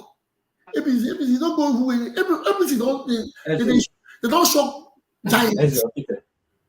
And they've given it to him. So for him to go that far, I'm saying God says, I'm just trying to be, from my own perspective, really and truly, God is because he's not the good. We can say he's not from our perspective or from our ideas or from what we have seen. He's not the most competent, that's what we are saying. Those are just our opinion. But this guy has gone far through the rough edges. He's a House of Rep member. That one says, no try. Today inside the storm, everybody where Osumbo Day, former governor. But it's not about being the House of Rep member. What you do with the position. As I tell you, we must appreciate it. Whether being House of Rep, it's not easy. This guy. Yeah, but what's the essence? Not be job now. You are going there to serve. You are going there to serve. No, nobody saying, my brother, whether we are PDP or APC going there to serve. The guy went through when almost a day there. Nobody almost a day for PDP. She go there, go to serve. Nobody saying to everybody they do. But it doesn't make it right now. That's what we're saying. It doesn't make it right. I'm not saying it right or wrong. I'm just saying the guy has fought himself, or he has. Of course. Whatever he has beat the tides to get to that level, and we must applaud that first. He has not worked with us. He has not worked with me. I don't know his capabilities. Mm-hmm. I knew he was a commissioner. I was not even commissioner of one thing when I think a new ministry, a new whatever Oshumole created. There are stories about the guy. Good. But he has emerged as candidate. Is that not? Yeah, it's commendable. It's commendable. It's commendable. Yeah, we have to congratulate him for it. It's commendable. Mr. Bizo. Yes, please. Can I ask you a very simple question? My brother, please. Okay. I said, for instance, I want to make comparison here. Yes. ASUEN IGHODALO from PDP. Yes. And Dennis Idahosa. Which of the two you would be preferred to rule the state? Tell me. I just want to get your own opinion. Thank you very much. True honest answer. Honest answer. Thank you very much. Thank you very much. Yes, I like the question to me. And I'm going to be as plain and simple, and I'll give my reasons. After IGHODALO, I saw his CV. That's the only thing I know about IGHODALO. I saw his CV, President, great, wonderful CV. Yeah. Good record. Wonderful. Yeah. Then also, I had to do an extra research to know that he's just 43 years old. Yeah. Yes, you see? So, first, when it comes to resume, CV, when it comes to people that have done something, when it comes to, because I said, if I have to pick a candidate, I will have to pick a professional. When I mean professional, Barrister ASUEN IGHODALO. You guys have pineapple. Is a professional in his field. Pineapple juice. On every platform, on every level. We're ready to play. But when it comes to politics, you can be the best neurosurgeon in the world. You can be the best son. You can be the general, the strongest general in the army. You can be the best pilot in aviation or whatever. It doesn't mean you have the capabilities or the capacity or very true. Become a great governor. Honestly. Very true.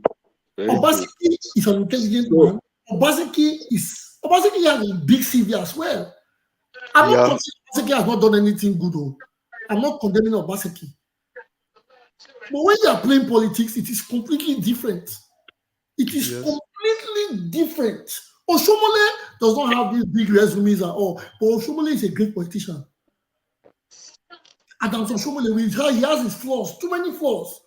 But Oshomole is and you need a tortoise, a man that thinks like a tortoise to govern well or to lead properly. Because the people you are leading are difficult. But when it comes to the books, I choose ASUEN IGHODALO. For the other part, I don't know anything about Dennis Idausa. But for the fact that he's being talked about and he has gone for commissioner, for instance, he don't be commissioner for where all of us did. He don't come the House of Rep for where all of us did. Now he don't be candidate. Come on, my brother, let's applaud him. Yeah, it's commendable. It's commendable. So, kudos. But doesn't make it. Doesn't mean that does not mean say because that we all vote for him because it's a commendable act. No, because he has achieved those defeats, he will make him the best governor. No. So my own choice. I use records. I use the books. I use your resume. Yeah. And I do finish. Okay. So my take here is Mr. Obizo. Yeah. My own take here is if you put I am almost 50 now. If you put ASUEN IGHODALO, you put Dennis Idausa, even when I am blind, I will never take ASUEN IGHODALO. You know why? He has a very good resume. He has everything. But it's not up to 2 years now. My 50 years in life, I've never heard anything called IGHODALO in that state. IGHODALO in that state. So taking risk now, asking people to take such risk and say because he has resume, he's a surgeon, is that, is this, he has everything. He was a star bank this night. I don't care. We are not after resume now. Yeah, who is capable? Who is capable? No, who is capable? ASUEN IGHODALO has been in government. Wait now. Let me speak now. Let me speak. Yeah, go ahead. So for someone to come from a state like very should I say tribal state like us, those states, said we want to read the state. We need a person which the state, the citizen can relate to. Like ASUEN, I never see any relation with ASUEN there. Even the way he speak when we were in Arise, when he went to Arise for interview, I just look. Even the way he speaks, I said no. Okay. Dennis Idausa is not my choice, but I hope. But one thing I will speak here is I hope Labour should put their ass in order. I am still waiting for Labour's primary to see who Labour is going to bring up from Labour. Like ASUEN IGHODALO is go, not go for me at all. Not go for me. Okay. But Labour. Okay. Jacob, go ahead. No, I'm not interrupting you. Go ahead. So for ASUEN, not go for me because ASUEN has no resume pertaining anything in Edo State. He has a resume, a personal resume, a private resume for himself. This he have moved around, he knows everybody. He has this, he has that. That is for his own self. We are talking about Edo State. Edo State is very. Should I say Edo State is a very big place now. Now what you want to talk? You work for Shomole. Now you in charge of ASUEN for Benin. Wait now, what was the contribution of ASUEN in Edo State? What was the contribution? Did ASUEN tie the road, all the roads in Edo State? No, ASUEN was able to build the infrastructure that brought some of the development to Edo State. Okay. What kind of development? Tell me. No, Jacko, wait. We are not going to go back and forth with. No, because it's like they don't want me to explain now. Everybody's just jumping in, jumping out. Nobody's to interrupt. Jacko, finish your statement, please. No, we have done over 3 hours on this program, but you see, it's getting interesting. So tell us. Break it down, please. Summarize. Don't spend too much time. Yeah. Okay. Let me use pidgin. Okay, waiting make me say I not go for ASUEN IGHODALO is that before I come into the platform, I said my mom is partly Isham, partly Benin. I am from Ubiaja, Emu precisely. So if you should tell me that ASUEN is the only capable Isham man that everybody wants to, all Edo people should vote for me is no go at all. No go for me. For me, personally, that's my own choice. No go for me. Okay. So if you should say, let's wait for the Labour Party, let's see what other parties will bring in, I can make a choice there. But for now, for ASUEN, no go for me. No go for me, because he has his resume, he has everything. Qualification is not leadership. Qualification is not leadership. The great Chinese leaders that ever rule Chinese, they don't have professors, they are not professors. The great South Korea, Indonesia, who listen to me now. Hello. Yes, so go ahead. Yes.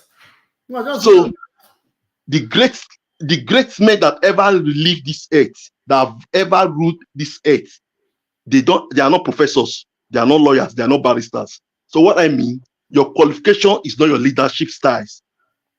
Obaseki has everything, but what was his leadership style in Edo State? Was a disaster. It's 0 over 0. 0 over 0. That's a lie. 0 over 0. Okay. I was listening. Hello.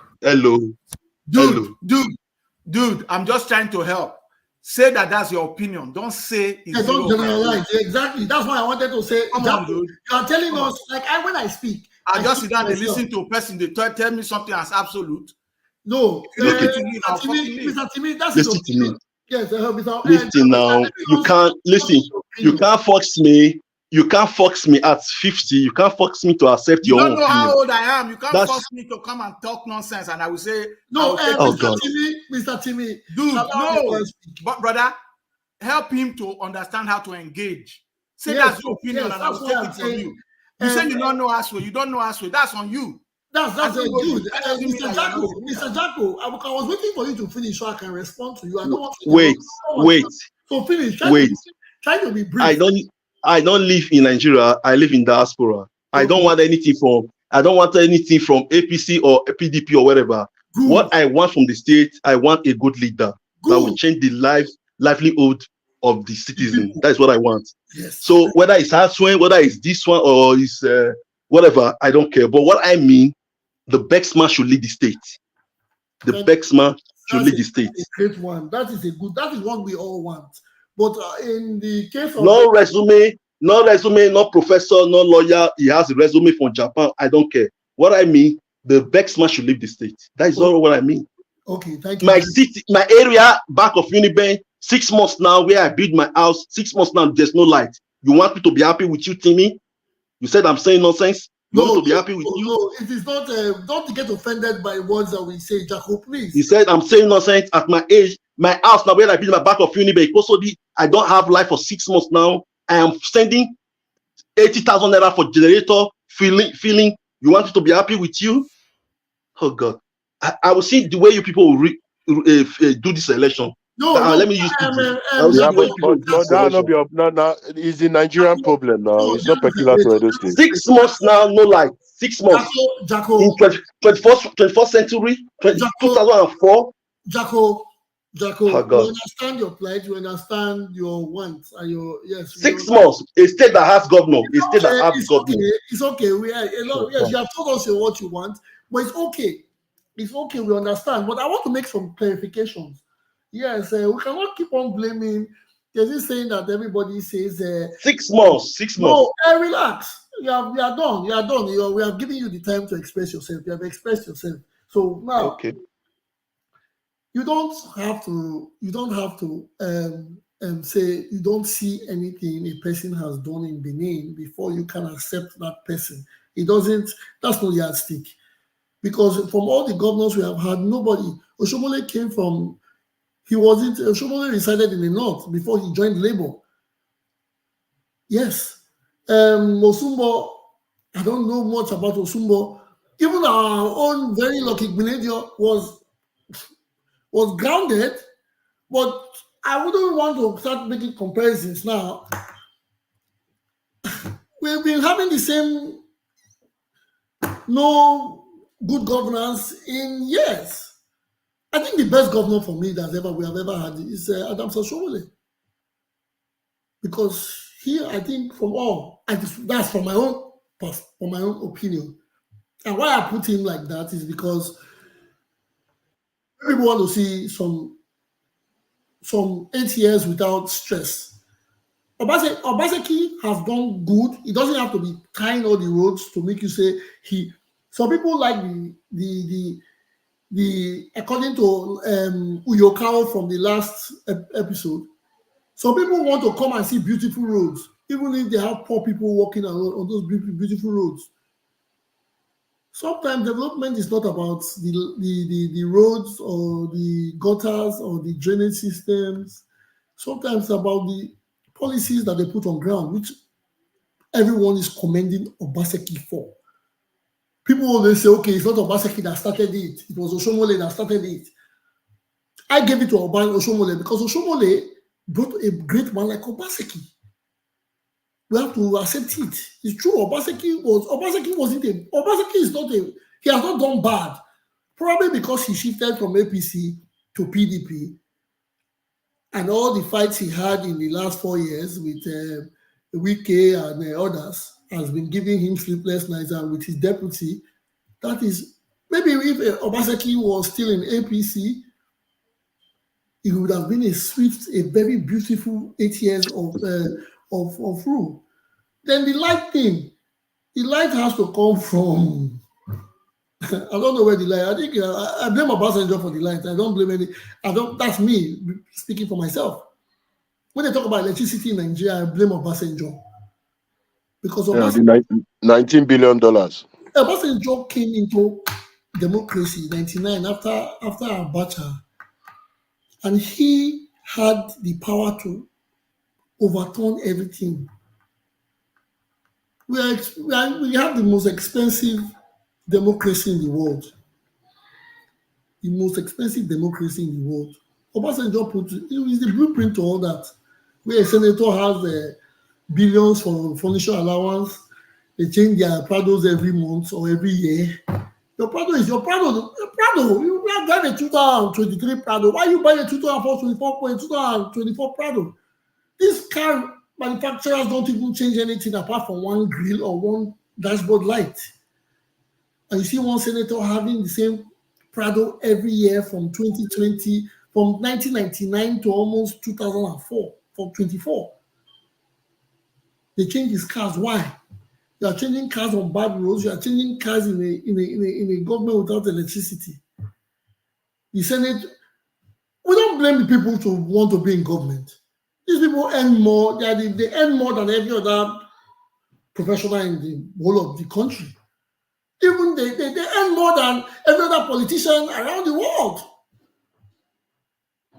So when we want to blame, sometimes you cannot. I know you're having to pay 80,000 a month to generate light for your family in Nigeria, in Benin. Yes, but we cannot blame that on Obaseki. Honestly, we cannot blame that on Obaseki. He's part of the government. If we have to say he's part of the government, we have to blame Denko. As well, then who is a House of Rep member supposed to pass a bill or go there to be a radical, even if he's doing it for fun. Everybody has to be held accountable. Everybody, from your councillor to your chairman to your House of Rep, House of Assembly, senators, and all. It starts from somewhere. We cannot continue to blame the governor for everything when everybody is busy collecting the billions. So I understand your point here. But should we say because this might sound like a joke, no molest or Kabaka, because they have projects in Benin, they should come and be governor. So you can say, okay, no molest has that hotel on Kenwa Road. So that's it. At least I've seen something about no molest in Benin, so you should be governor. That's why IGHODALO does not need to have a hospital or some chambers in Benin to become, or in Aruchi or Ekuma to become a governor. Or Denis Idahosa does not need to have a hotel in Benin to say, yes, he has a structure. No. Here we should be talking above those levels. We should think of how these parties present these people to us. Because we are always complaining about the people, but the process, how they come, is the problem. Not sometimes, not the people. A good man can have come into. Obaseki was a good man. He came in that same process. Quite all right. The first 4 years, we gave him all the thumbs up and wanted Benin people, and in fact not Benin, Edo people wanted Obaseki or nothing for his second tenure. They were ready. Any party Obaseki had gone to, he would have won. That was why he had the guts to go to PDP, an opposition party, play the politics there, and he won the election because he did well in his first 4 years. But going to a place where you know the battle will not end, that is what he didn't think. Or probably he wanted to go to a party with the so-called world structure so that he can go there and have something solid behind him. Maybe. So let's not hit heads over each other. We are here. We are all brothers. Jacko, Timmy, Osa, Concord, Odiano said, we are all brothers. We should understand we are here for the same purpose. I like when we speak truth to power. Yeah. What I started with, Jay, was to clarify that was his opinion. And he's well within his right to express his opinion. Yeah. Even if you say that the worst human being, not even governor, is so and so person, it's your opinion. But don't start stating it as if that is a general consensus. Do you understand? That is all I wanted to say. But the pushback made me believe that there was probably something more than that. And if that's the case, the truth of the matter, people who know me well. I'm very friendly and diplomatic until I'm not. If we want craze, all of us will craze well, right? Medical lawyer. Now there's fire in those states, so because yesterday, you know they go anybody. Yesterday, let us discuss. Yesterday there was highlights from channels. They say thugs disrupt those APC. What do they mean by thugs? APC members are disrupting their election. They are calling thugs like they brought it from the Niger Republic. Are they not the same APC members that are having the primaries and they are the ones disrupting their election? Why is it being quoted thugs? Why can't they say APC having an internal crisis? Our media is as bad as our politicians. Everything, well, we have a long way anyways. We have a whole lot of things to talk about. I want to read what we have here on YouTube. G. Lawani. He said the process is a major issue for him. That's for me. The process in which, then he said, simple question. Who do you support? This your long talk now politics. When I was trying to explain on ASUEN and Dennis also, if I have to come out to say, okay, it is ASUEN, I must sound biased. People will say, why are you sounding? Yeah, so I have to break it down for people to understand the reasons why I support a person. People that know me know I don't get carried away. If I see a good man, I would say this is a good man. I don't call white black for any reason. So if I'm giving my support or if I'm making a choice and people ask me, why did you make this choice? Because I could have, when Jacko asked me the question like that, I could have said, okay, IGHODALO. But I had to break it down. I don't have any problem with any with Dennis. I am moving, yes. Actually, some part of me, I say, yes, a young man coming, he represents something. If only other young men with more capabilities, more competence, extra character had come out to contest, then I would have said yes. Dennis Dausa is young. Timi Obaseki is young. But Timi Obaseki ticks my box. I'm just saying. Timi, sorry, I'm using you as an example. As you call, they call my son name now. No buy phone. Jacko go converse now, so they call my son name. Yourself, you want to cause problem between me and my brother Jacko? Now your brother be governor now.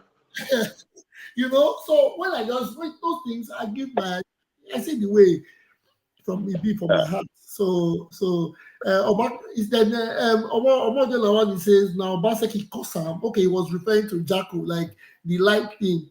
Yeah.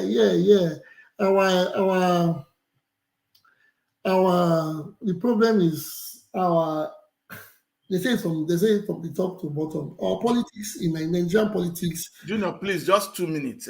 Suspect. 2 minutes. Go ahead. Jacko, if you are still there, no vex. So that one just now a banter, right? But the truth of the matter is that, like that electricity, when I put something there because I really be no one talk again. That problem of electricity in Nigeria, now something where we all need to address it. The way we are addressing this politics and all, we will take and address them. My friend used to run one of the Niger Delta power holding companies power plant. They installed plant of 450 megawatts. And the day where I go there now, so they had like 4 turbines, right? Each of them are 112.5. Now only one, and they fire up fully. The others, they hibernation mode. Mind you, now the same cost to demo. That they carry up turnaround maintenance on all of them. Not only could they not supply power to their own camp from there, they still rely on BEDC, because when you produce power, you need to send it to the grid. I know all of you know this, right? Now the transmission company now can still send them to Disco to redistribute to owners, right? Now, when I ask the guy, I say, why are you guys not firing on all cylinders? First of all, I agree as an engineer, you'll get at least one, as your redundancy plan in case anything happened with the ones where they fired up. So why were they not on 75%, for instance? He said because they not get off-taker. Meanwhile, Mr. Jacko here gets house where light never day for 6 months. But they have not been given the license to fire up those others. This one be federal. Then you can't see Osiomo. You might be grappling with the same kind of thing, but until you go there and understand the internal issues, you're not going to know. I keep saying it. One of the major problems that we get for Nigeria now are civil service. Things like what they say is on the exclusive list. Some things the way state government don't do because it's on the exclusive legislative list. Until they have federal assent, there are some things where they don't do. Does that mean that those state governments are doing well? No. Things the way local governments are supposed to do, where they're not even they do. Because, for instance, in Edo State, we have not really had proper local governance or local government administration for years. It's not you are talking. That's my point. That you will understand that I understand. That was why I was angry. That everything is like we are defending evil and elections. No, that's not the case. We have election now. So that was why I was angry, because nobody will be angry when you are in diaspora. Your parents will call you. They don't have life for 6 months, 7 months. It's not suit to hear something like that when someone we are living in the 21st century. We are not in ancient days that people are still saying just common light, just light. This one is not food now. Nobody wants the government to start feeding the citizens. Just give us a very good road, good hospital, good schools, good environment. Finish the rest. Let the citizens take up themselves. But there's no light, there's nothing. So why are you there as a governor? That's why I use the language. Very sorry, my brother. I cannot be angry with you. I cannot. For me, I cannot support. I'm not going to Nigeria to live.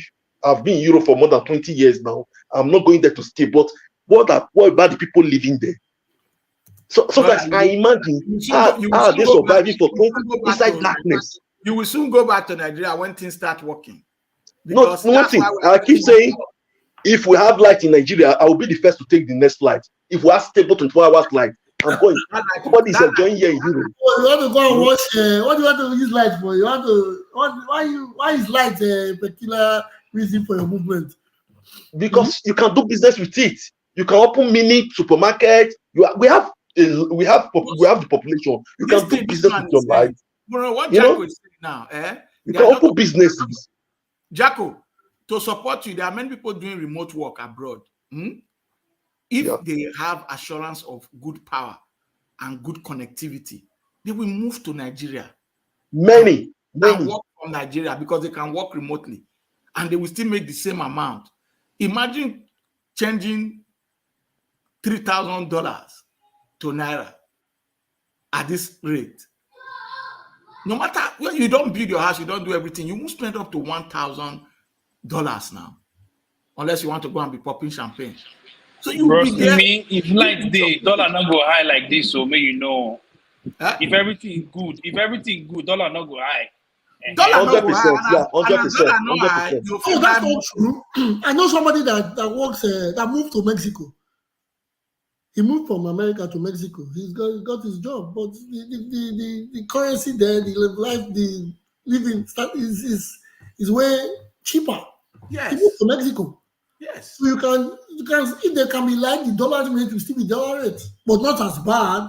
Not but as it's bad. not going to be. It's not going to be $1 to $1. Bro, by the time we are even producing more, because with light you can do more I manufacturing. just wanted to say that More by the time we're production. producing, we will not care about the rate of the dollar now. 100%, 100%. Nobody will call it by the foreign exchange. Do the people like to pay their bills? Yeah, but wait, excuse me, more look at when we did grow up. When we did grow up then, when we did nursery school, primary school, our shoes over they were those Bata, Leonard, Cortina, they were all made in Nigeria. Yes. Our books, what would they use? All those pencil, 2B pencil, they were all made in Nigeria. 100%. Etiop publishing self day. Etiop for everything. Etiop. I remember those days now. When we go school, now bookshop would they go now Mission Road now. Macmillan and all. Yes. Yeah. So and at that time we were not too bothered about dollar because some people Nigeria, normal families, where they sponsor their children where they England for school, they pay their fees from Nigeria. So if we can go back to now this over dependence on importation. I was listening to Audiogbe one time, and he said Nigeria spent about $11 million importing toothpicks. Well, importing toothpicks, and we have to use $11 million for toothpick. Okay. Ogbe was trying to be over. It was trying to. We are over reliance on importation, and that make our economy is based on dollar rate. Okay. Well, my brothers, we have done the 4th hour. Honestly, we cannot continue. We cannot stop. We will stop. We hit the 5th hour, and sorry, it is 5 o'clock my time here. I hate to leave. I hate to close the program, but we like it is. We will continue tomorrow because regularly, yes, we're supposed to have a session tomorrow. We're supposed to have a session for Monday, but because of the APC election from yesterday, we had to create this one for today. We'll continue tomorrow at the same time. Please try to come early so we can have more discussions settled before so we don't hit a 4-hour mark. We have to go. We want to thank the YouTube listeners, all thank people on Facebook and other social media streams. Thank you for coming to the show. We have to thank the people in the studio, Mr. Odiano sir, Mr. Timmy, Mr. Osa, Mr. Jacko, Mr. Concon, he came and left, Mr. Ogbe, yes. I want to thank those people for coming. We'll do this same time tomorrow, and it's going to be a more interesting one because I have some special questions to ask for tomorrow. So please, guys, don't miss it. For now, I think we have to call it a day. Thank you all for coming. Thank you, everybody. Thank you so much. Thank you very much. Thank you all. It's nice meeting you, Osa and Jacko. Yeah, Mr.